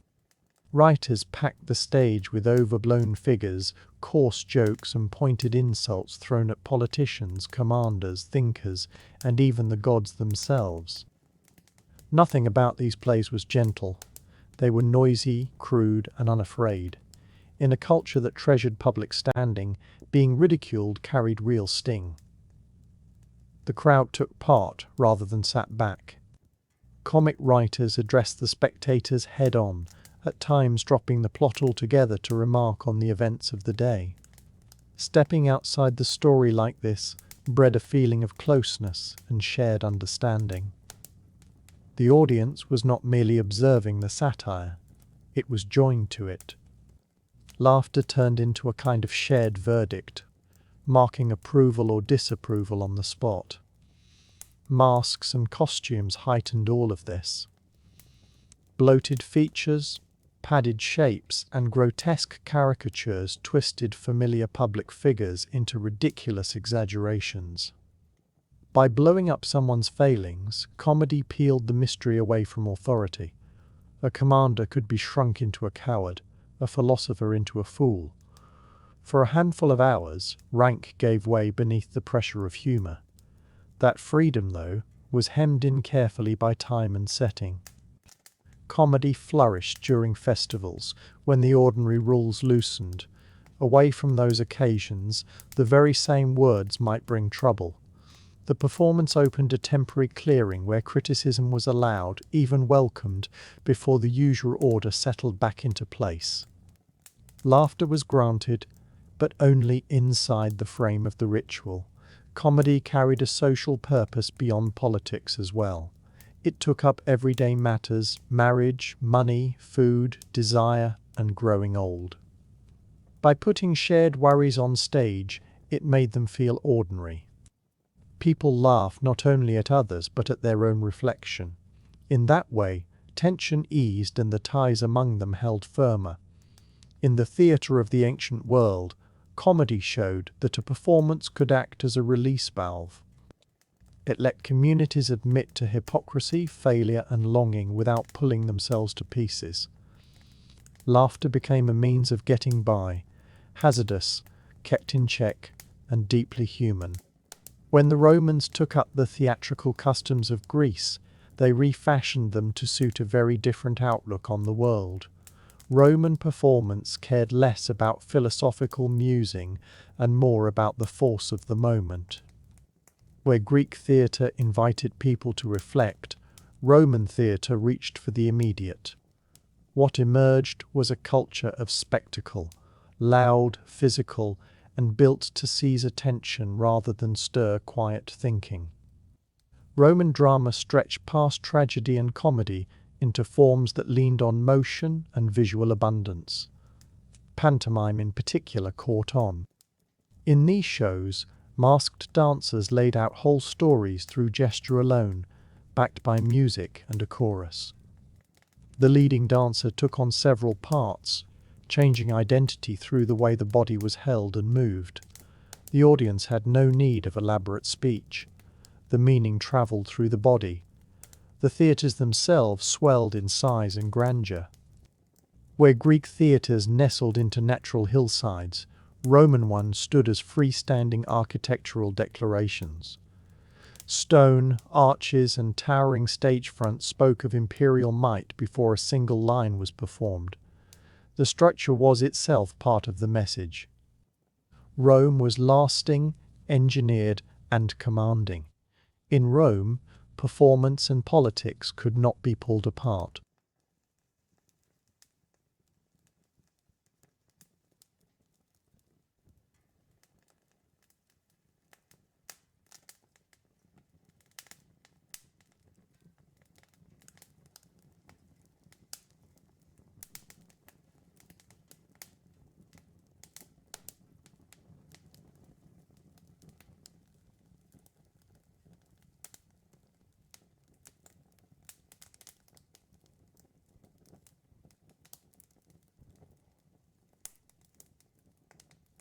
To lay on spectacles was to display generosity, riches, and control.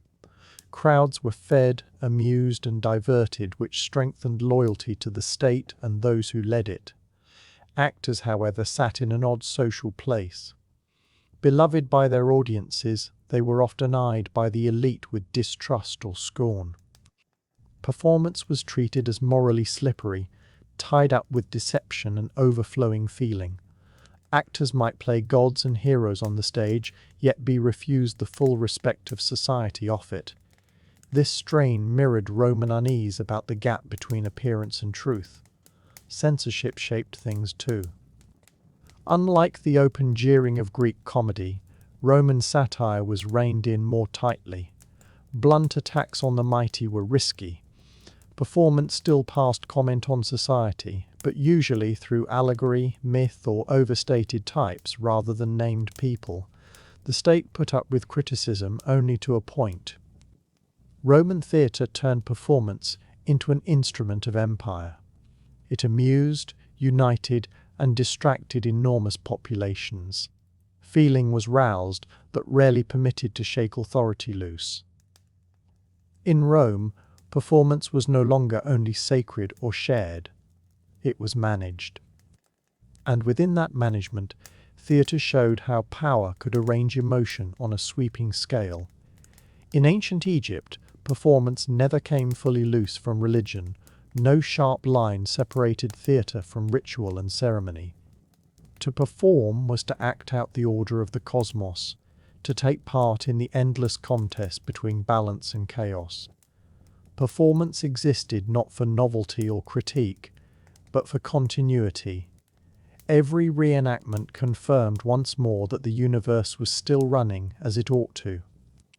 Temple rites lay at the core of Egyptian performance. Priests played out sacred narratives through movement, costume, chant, and procession. These were not taken as mere symbols. They were believed to bring about real outcomes.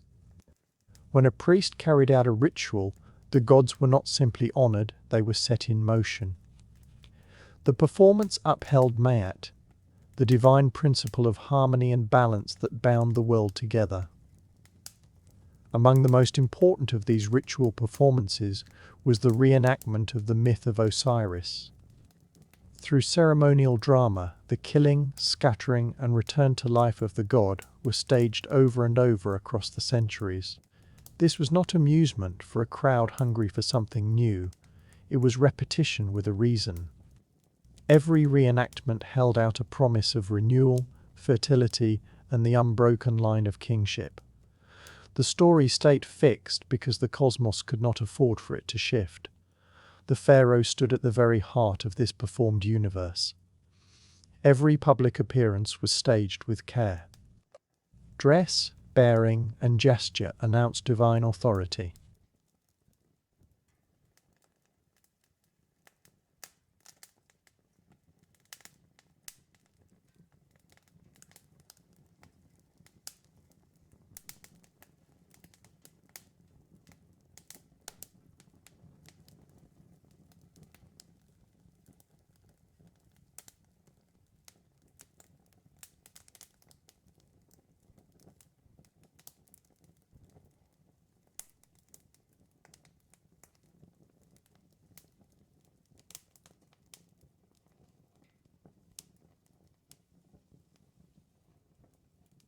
Unlike Greek or Roman theatre, Egyptian performance was often kept from view.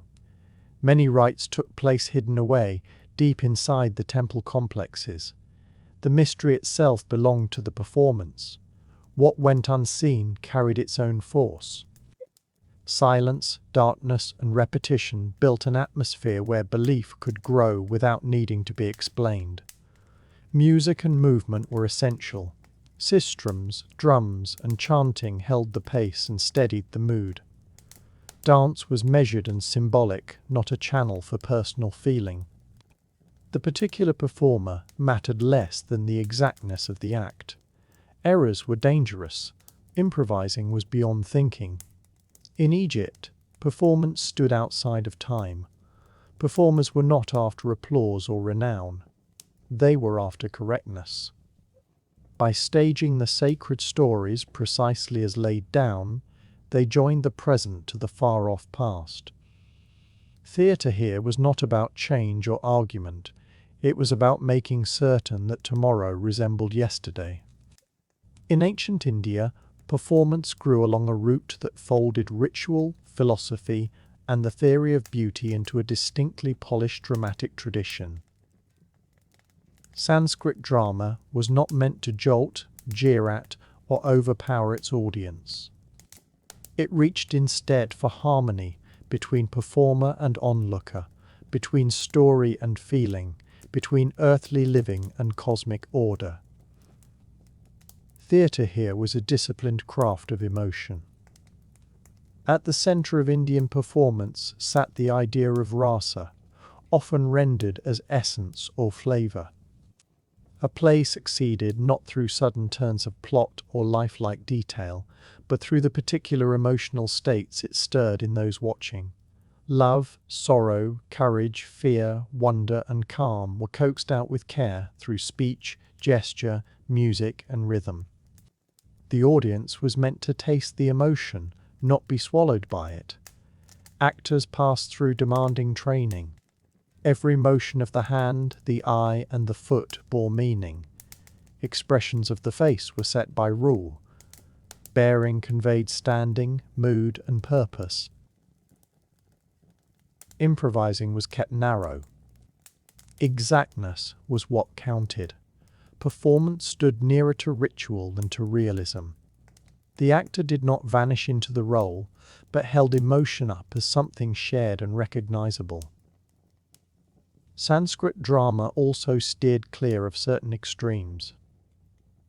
Tragedy in the Greek sense was mostly missing. Death and despair happened out of sight, cushioned by poetic language and a moral settling. The aim was balance, not a breaking apart. Even where suffering surfaced, it pointed toward restoration and order. Theatre held up an idealized picture of the world, not as it stood, but as it ought to be. Religious thought molded this whole approach. Hindu and Buddhist philosophies stressed cycles, detachment, and the illusion that anything endures. Performance carried the same ideas back. Characters were archetypes rather than fractured minds. Kings stood for justice. Lovers stood for devotion. Villains stood for disorder. Through such figures, audiences turned over ethical and cosmic truths. The spaces for performance were close and small. Unlike the huge Roman theatres, Sanskrit drama preferred courtly rooms and modest gatherings.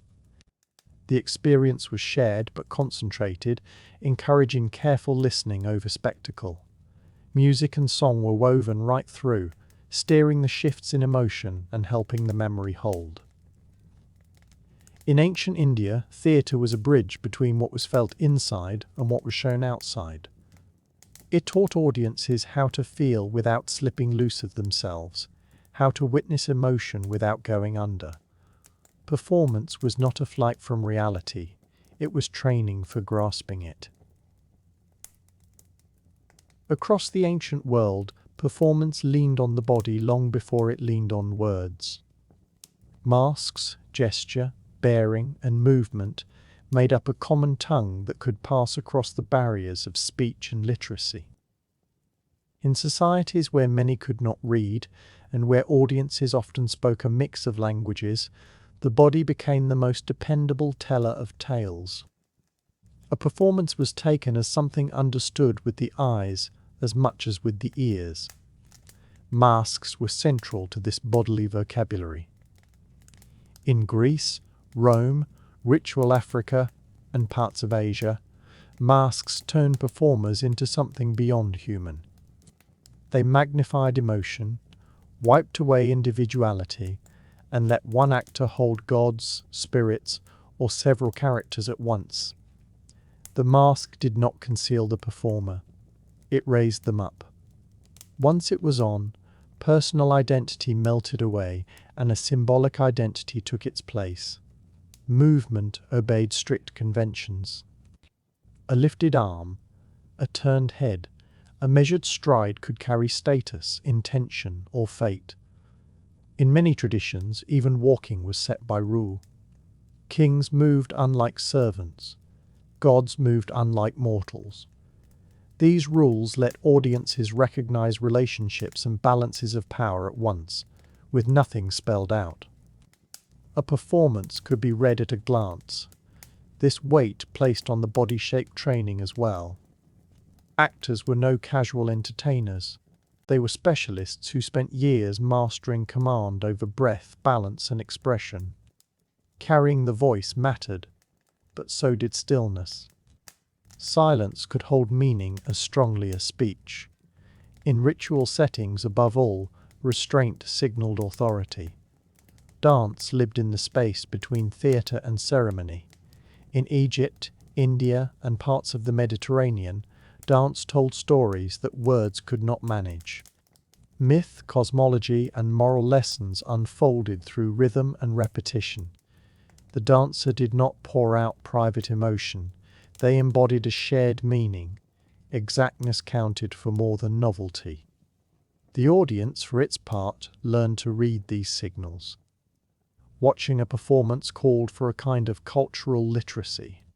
Spectators grasped when a gesture marked mourning, when a pause stood for divine intervention, when a turn of the body signaled betrayal. Performance strengthened shared codes of meaning, reminding communities that they all spoke the same symbolic language. In ancient theatre, the human form was treated as hallowed ground. It was schooled, honed, and shaped into a carrier of meaning. Spoken words might slip from memory or be misheard. Motion lasted.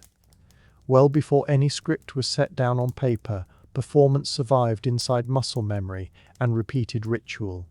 Handed from one body to the next across generations and across old civilizations, theatre and performance answered a need that ran much deeper than telling tales. They worked as a kind of social adhesive, drawing separate people into one shared emotional and moral world. When a crowd assembled to watch, they were not simply taking in a story. They took part in a collective act of recognition, confirming who they were together and what they held to be important. Public performance built shared memory. A play witnessed side by side became a touchstone long after the performers had gone. Lines lingered in the mind, gestures were copied, scenes argued over. In cultures with few written records, these shared moments helped carry values and history forward. Performance turned into a living archive, renewed each time it was staged again. Theatre also served as a mirror. It showed social roles, strains, and contradictions back to the audience in a shape that could be studied at a safe distance. Rulers watched themselves, depicted as fair or as cruel. Ordinary people saw their worries acted out. Families glimpsed their own quarrels retold in the language of myth. This reflection was not always easy to sit with, yet it stayed within bounds. The stage let a society face itself without any immediate cost. Just as notably, performance leveled experience. Inside a theatre, the usual ranks softened. The powerful and the common sat within view of one another, moved by the same instance. Laughter, hush, and grief passed through the gathering altogether. For a handful of hours, feeling outweighed rank. This did not undo inequality, but it set it aside for a time. Performance taught the managing of emotion as well. Older societies knew that feeling let loose could turn dangerous. Theatre gave a permitted channel for grief, anger, longing, and fear. Tragedy let sorrow be felt fully, then settled it through symbol. Comedy let tension out through laughter. Ritual performance turned unease into order. Audiences rehearsed feeling in common without slipping into chaos. The communal side reached past the event itself. Festivals gave shape to the calendar. Performances marked the turning seasons, victories, and passages from one state to another. Taking part signaled belonging. To show up was to confirm one's place in the community. To grasp the performance was to grasp the culture. Seen this way, ancient theatre was not idle reflection, it was active upkeep. It reinforced norms, probed limits, and reminded people that they belonged to something larger than any one of them. Performance did not only picture a society, it helped keep it whole. By the close of antiquity, performance had grown into more than a moment shared in passing time. It had become memory kept not only in writings and ruins, but in habits, structures, and expectations that outlasted the day the stages went quiet. Ancient theatre moulded the way later. Cultures thought about storytelling, feeling, and the very act of coming together. Even as particular traditions faded, their imprint stayed. As empires weakened and religious priorities changed, many kinds of ancient performance vanished or shifted into new shapes. Greek theatres fell into decay. Roman spectacles lost their crowds. Temple rituals were reinterpreted or set aside. Still, the notion that stories could be given a body, staged, and shared in public did not disappear. It adjusted. Medieval religious drama, court performances, and later stage traditions all carried echoes of the old practice. Even when those who made them had forgotten the origin, what held on most firmly was the communal expectation. Performance stayed something meant to be watched together. The line between performer and onlooker grew sharper, yet the emotional bargain held.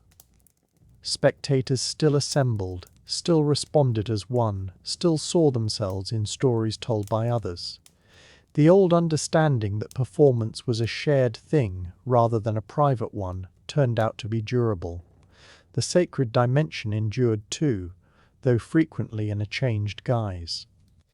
Ritual drama gave way to morality plays, mystery cycles, and symbolic restagings of religious stories. Emotion went on being shaped and steered through performance, an echo of older ways in which theatre trained people how to feel, mourn, rejoice, and hold on. Ancient performance also handed down a vocabulary of space. Theatres, stages, and viewing areas kept on shaping architecture. Even modern performance spaces inherit assumptions about sightlines, sound, and the focus of an audience that were first worked out in stone amphitheatres and temple courtyards.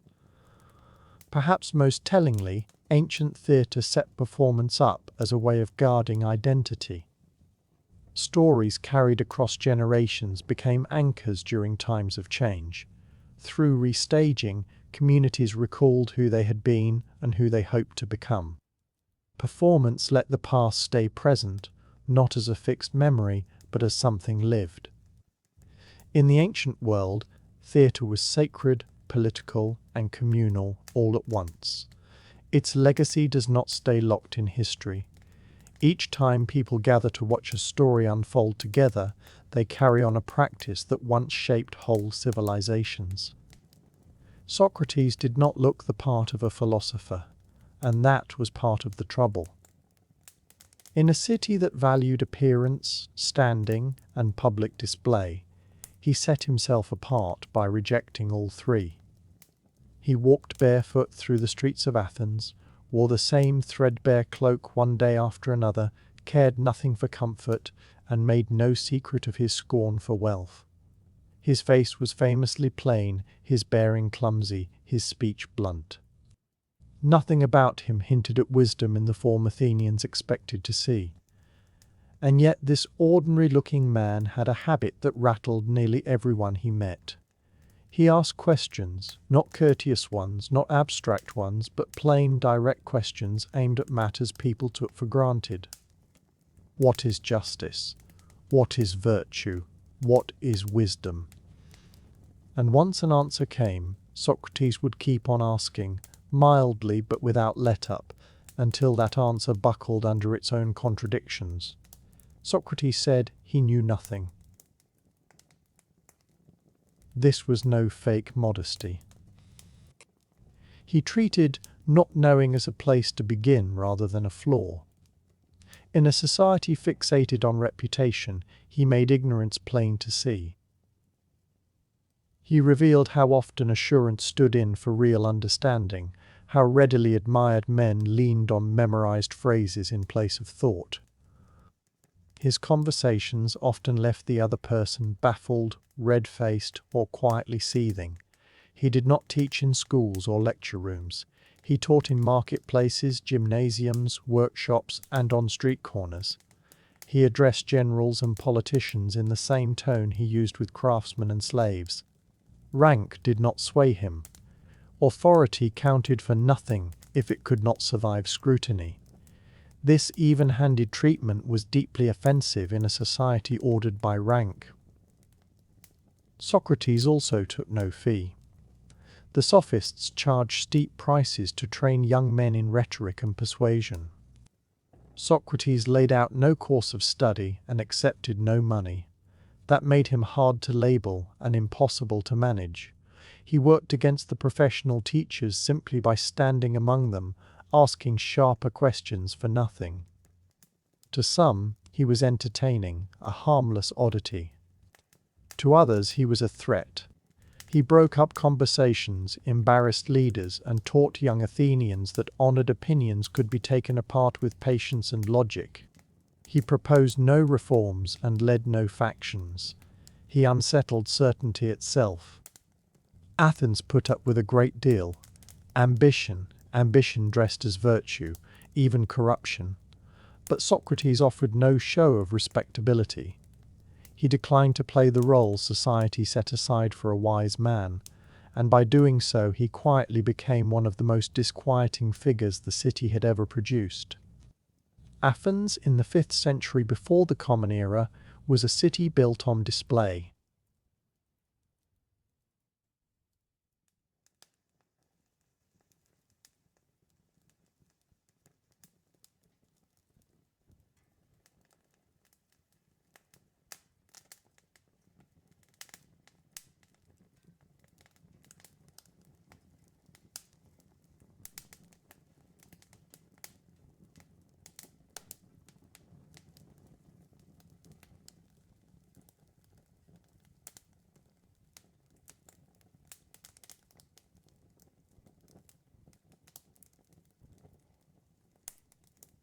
Reputation was currency.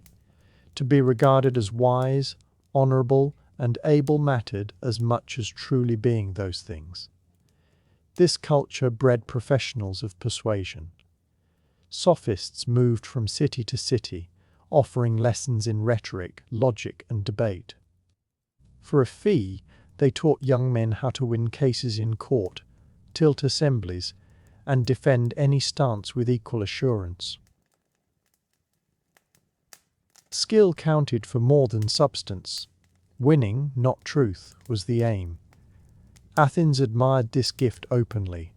A man who could speak well could climb fast. Socrates stood as a living contradiction to that whole system. He would not perform wisdom. He professed ignorance where others professed mastery. He did not draft speeches or drill students to sway crowds. Instead, he took arguments apart, one conversation at a time, often with onlookers watching.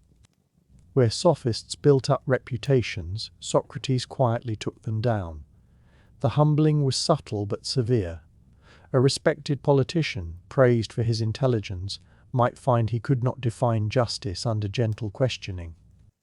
A celebrated general could not account for courage without contradicting himself. These exchanges did not close with applause. They closed in silence, confusion, and injured pride. Socrates seldom mocked anyone outright. He let their own words do the work. Athenians laughed at first. The city relished clever irony and battles of wit, but the laughter soured into annoyance as the pattern kept repeating. Socrates seemed to single out the most admired. The loftier a man's reputation, the more satisfying it was to watch it come apart. In time, resentment mounted, not because Socrates hurled insults, but because he laid people bare. The trouble was not merely embarrassment, it was influence.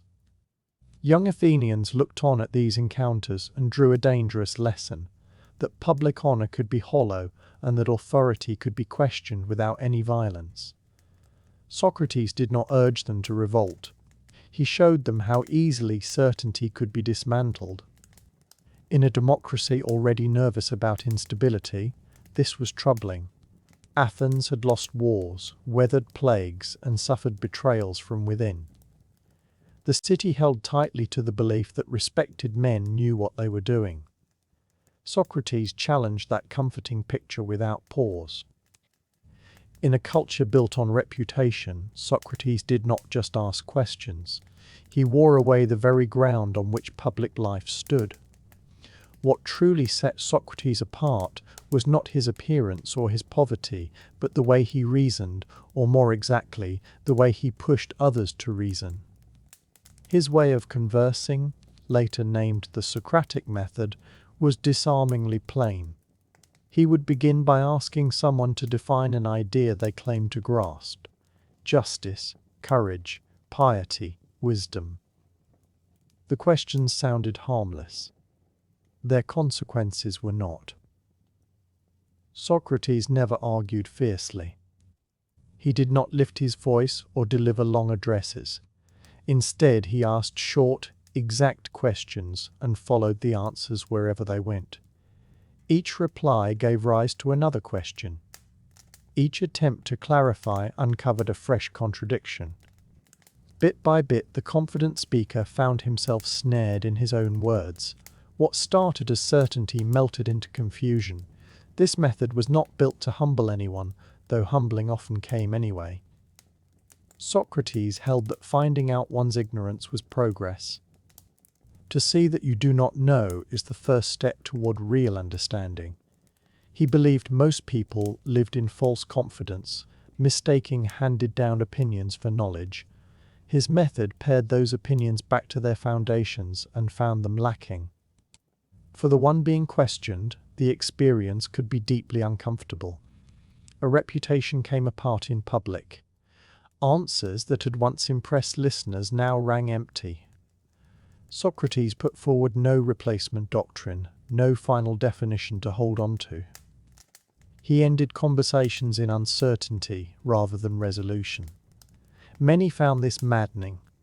A man who strips away your certainty and offers no comfort is rarely loved. To Socrates, though, that discomfort was ethical.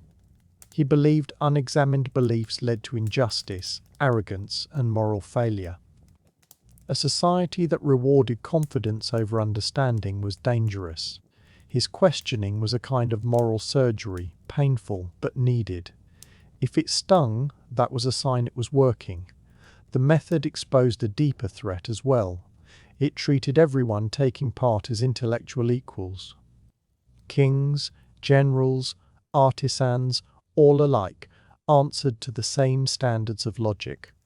No title could shelter a weak argument. In a society built on hierarchy and honor, this leveling was radical. Socrates' conversations traveled by word of mouth. They were seen, remembered, retold. Even those who steered clear of him heard stories of men undone by simple questions. His reputation grew, oddly, as a man who denied having any wisdom. He became known for revealing the illusion of wisdom in others. The Socratic method did not make enemies through insult or revolt. It made them through silence, confusion, and self-doubt. And in time that proved far more dangerous than open defiance. Socrates insisted he was no teacher. Yet few figures in Athens shaped young minds more deeply. He founded no academy, drafted no syllabus, and enrolled no official pupils. Learning simply collected around him on its own, pulled together by curiosity instead of duty. Young men of Athens trailed after him through the streets, watching as he calmly put the same questions to shopkeepers, statesmen, and commanders alike. In the world Socrates inhabited, education took place on the move. This unwillingness to make teaching formal was a choice. Schools carried the weight of authority and settled doctrine, and he wanted neither. To his mind, wisdom could not be passed along like a list of instructions. It had to be uncovered through inquiry. Anyone who claimed to teach virtue, as he saw it, had already misunderstood what virtue was. It was not a body of facts. It was a habit of scrutinizing one's own life. Among those who gathered near him were figures who would go on to shape the intellectual story of Athens. Plato stood out above the rest. In his youth, Plato was gripped by the unbending honesty and moral gravity of Socrates. In time, he would set down those conversations as written dialogues, turning a man who left no writings into one of the most enduring voices in Western thought. Had Plato not done so, Socrates might have dissolved into little more than hearsay. Not every follower cast a flattering light on their informal guide. Alcibiades, gifted, hungry for glory, and famously erratic, held Socrates in high regard while personifying everything Socrates found fault with. Magnetic and rash, Alcibiades would eventually turn against Athens in the political arena, giving substance to the claim that Socrates spoiled the young. Whether Socrates shaped Alcibiades or simply failed to hold him back grew into a question with lethal consequences. This was the peril woven into Socrates' influence. He urged people toward independent thinking, yet built in no protection against its misuse. He took certainty apart without putting any structure back in its place. In some students, this bred a genuine modesty of mind. In others, it fed conceit, the notion that every custom was hollow and every authority worth distrusting. Socrates claimed no responsibility for how his ideas were later used. He held that moral responsibility rested with each person alone. As philosophy, this position held together, but as politics it came across as careless. Athens expected its teachers to produce loyal citizens. Socrates produced people who asked questions instead. To the city, that difference was no small thing. A man who drew the young to him, unsettled, accepted norms, and declined to be held accountable, seemed steadily more suspect. What had earlier passed for harmless oddity started to look like influence with no hand on the reins. Socrates ran no school, yet his mere presence schooled a whole generation, and Athens would soon conclude that this sort of education was a danger it could no longer put up with. The city Socrates lived in was neither steady nor sure of itself. His grown years played out during the long slide of Athens from imperial strength into disgrace. The Peloponnesian War bled its resources dry, cost thousands of lives, and broke the conviction that Athenian democracy could never be beaten. Sickness moved through the streets. Allies slipped away. Enemies closed in. By the finish, Athens stood defeated, occupied, and badly shaken. In seasons like that, people reach for reassurance. They prize loyalty, sameness, and stories that soothe. Socrates gave them nothing of the kind. He did not applaud the crowd. He did not fawn over those in charge. He did not lay every misfortune at the feet of foreign enemies. Instead, he went on asking whether Athens was just, whether its choices were sound, and whether its leaders grasped virtue at all. This made him unbearable to a good many people. Challenging authority in peacetime is merely irritating. Challenging it in the wake of defeat starts to feel like treachery. Socrates had served as a soldier in his earlier years and carried a wide reputation for personal courage. He bore hardship without grumbling and stood firm in battle.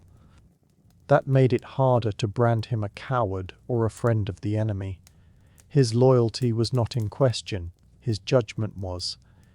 In stretches of political upheaval, Socrates would not lend his hand to injustice, even under state orders.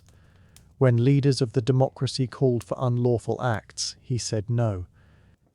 When an oligarchic faction briefly took hold of power and instructed him to help carry out arrests, he refused once again.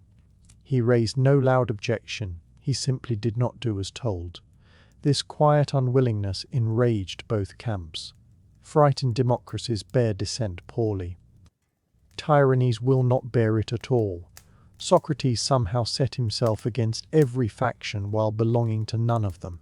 He followed the law where it was just and set it aside where it was not, guided by his own sense of right. For Socrates, conscience outweighed survival. For Athens, this had the look of arrogance. A citizen who rules for himself on which laws deserve obeying eats away at the whole arrangement. In a city straining to take back control after years of chaos, that kind of moral independence felt hazardous. Once peace had returned, Athens was anxious to rebuild order and a sense of itself.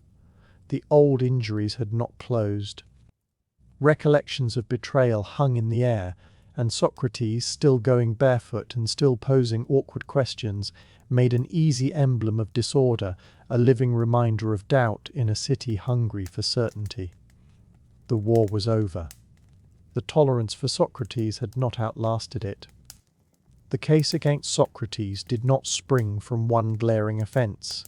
It gathered by degrees, assembled out of years of annoyance, embarrassment, and dread. By the time official charges arrived, the city had already resolved that something must be done.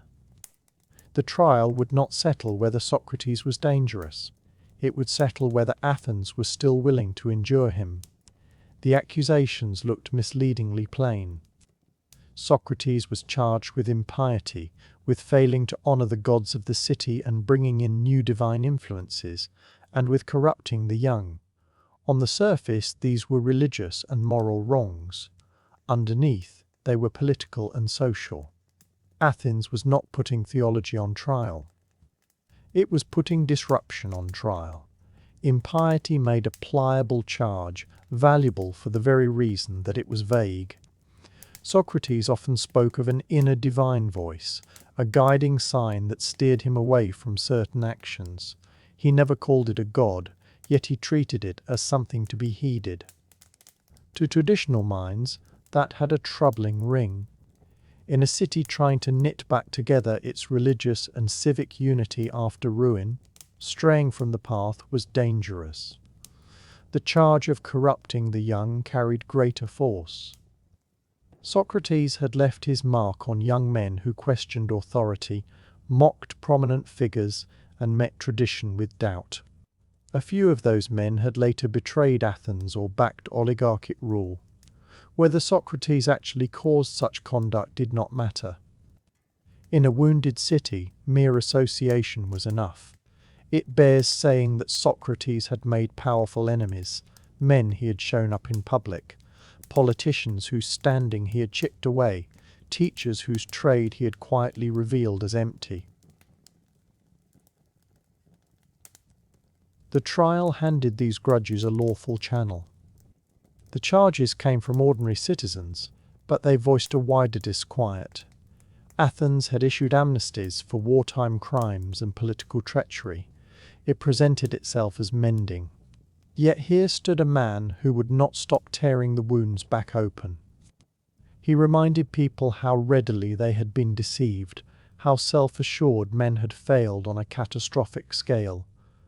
For a city aching to press forward, Socrates felt like a weight hauling it back into doubt.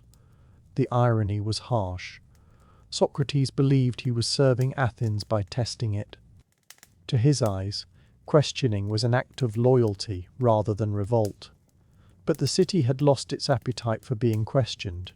It wanted comfort, steadiness, and clear lines. The trial was not really about whether Socrates believed in the gods. It was about whether a society under pressure could withstand a man who would not stop asking why. When the trial opened, a great many Athenians assumed Socrates would find some way to rescue himself. The courts were not impartial halls of law as we imagine them now. Verdicts bent to emotion, reputation, and showmanship. Defendants were meant to plead, to flatter, to reach for the jury's pity. Weeping was ordinary.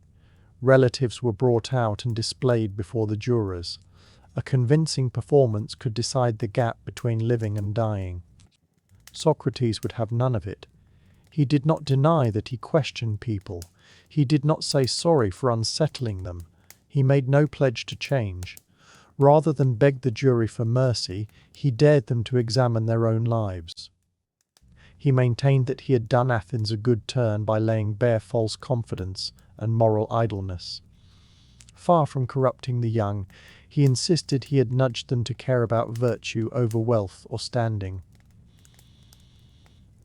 This was not the way trials were won. His manner was calm, nearly conversational, but what he said was confrontational. He likened himself to a gadfly, small, bothersome, and needed, sent to sting a lazy horse into motion. Athens, he implied, was that horse. Swatting the gadfly would not make the city any wiser, only more at ease. When the moment came to name a penalty, Socrates again upended what was expected. Instead of offering exile or a fine as a middle ground, he half in jest proposed that he be rewarded with free meals for life, an honour reserved for those who had served the city well. The suggestion was not sarcasm as we would take it today. He truly meant it. He had bettered the city, not injured it. The jury saw no humour in it. To many, his conduct only confirmed their darkest suspicions. He struck them as arrogant, unrepentant, and contemptuous of the court's standing. Even jurors leaning toward acquittal were nudged toward conviction by his refusal to go along. In a system built on performance, Socrates threw performance away entirely. The verdict was narrow, but guilty. After the conviction, Socrates was offered one last chance to name a different penalty. Only then, and reluctantly, did he agree to a fine, pressed by friends who feared how it would end. It was already too late.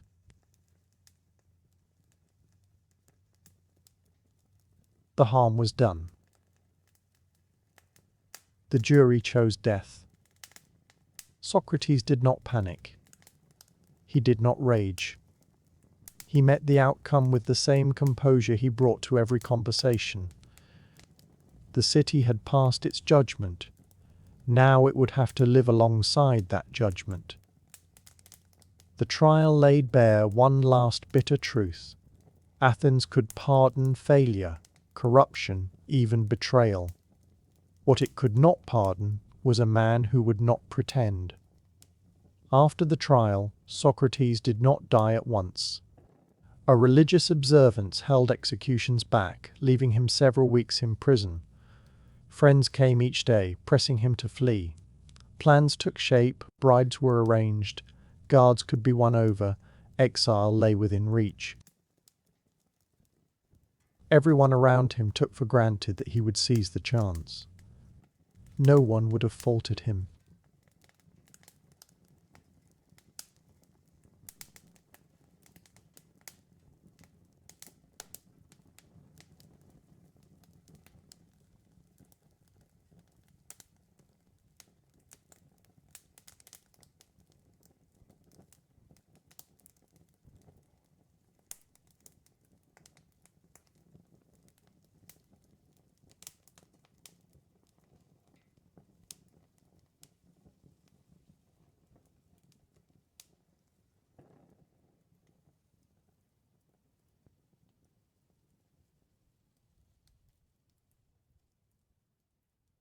To dodge his punishment now would render his principles a matter of convenience rather than conviction. If what he taught was that justice counted only when it cost nothing, then his whole life had been a performance after all. Rather than sink into despair, Socrates passed his last days in conversation. He weighed the nature of the soul, the meaning of death, and whether a good man could truly be harmed by injustice. His tone stayed calm, even light-hearted. Death, he offered, was either a sleep without dreams or a passage into conversation with wiser minds. Either one held no dread for a person who had lived honestly. When the hour arrived, the executioner brought in the cup of hemlock. The poison was meant to be taken slowly, its work rising gradually from the feet toward the heart. Socrates did not waver. He accepted the cup without complaint and drank it evenly, as though rounding off an ordinary conversation. As his body began to give way, he kept on speaking. He reminded his companions to tend to their souls more than their reputations. He set right small mistakes in reasoning. Even as he was dying, he could not help but polish an idea. When the poison reached his chest and his breath grew slow, he lay down without fuss. His final words were practical, almost plain. He reminded a friend to settle a small debt, a sacrificial offering owed to a god. It was one last gesture of civic duty, a quiet way of saying he had never turned his back on the city itself, only on its complacency. And with that, Socrates was gone. There was no dramatic outcry, no parting curse, no wonder. Only a man who faced death as he had faced life, with questions, with clarity, and with a refusal to pretend.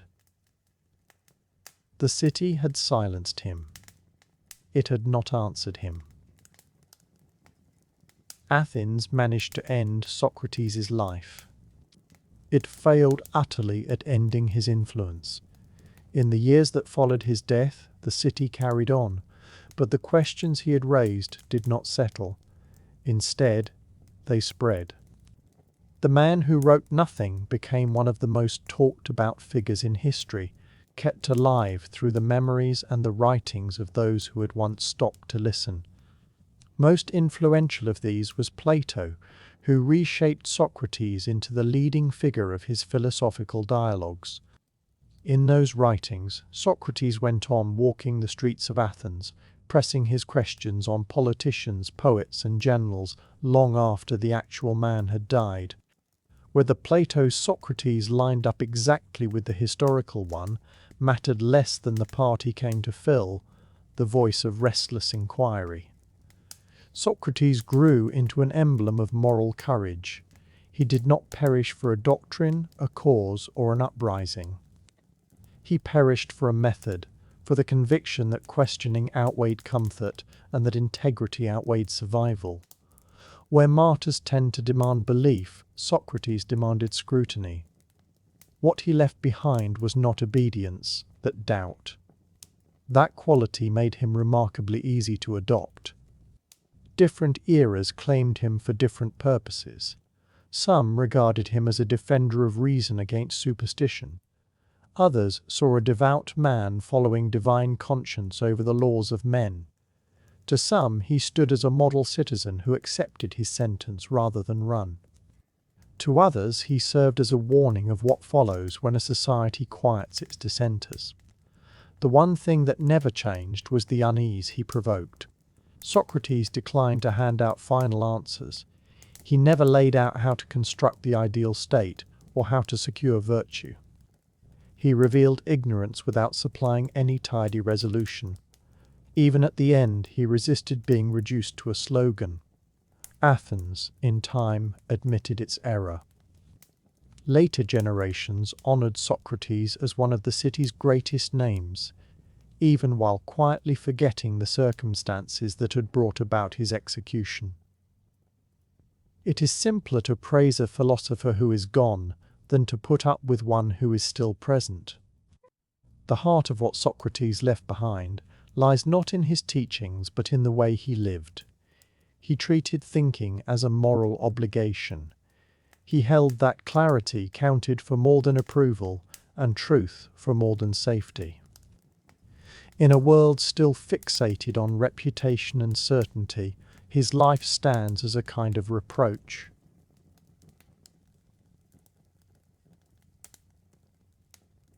The barefoot philosopher asked more questions than his city could bear, and centuries on, we are still working toward the answers.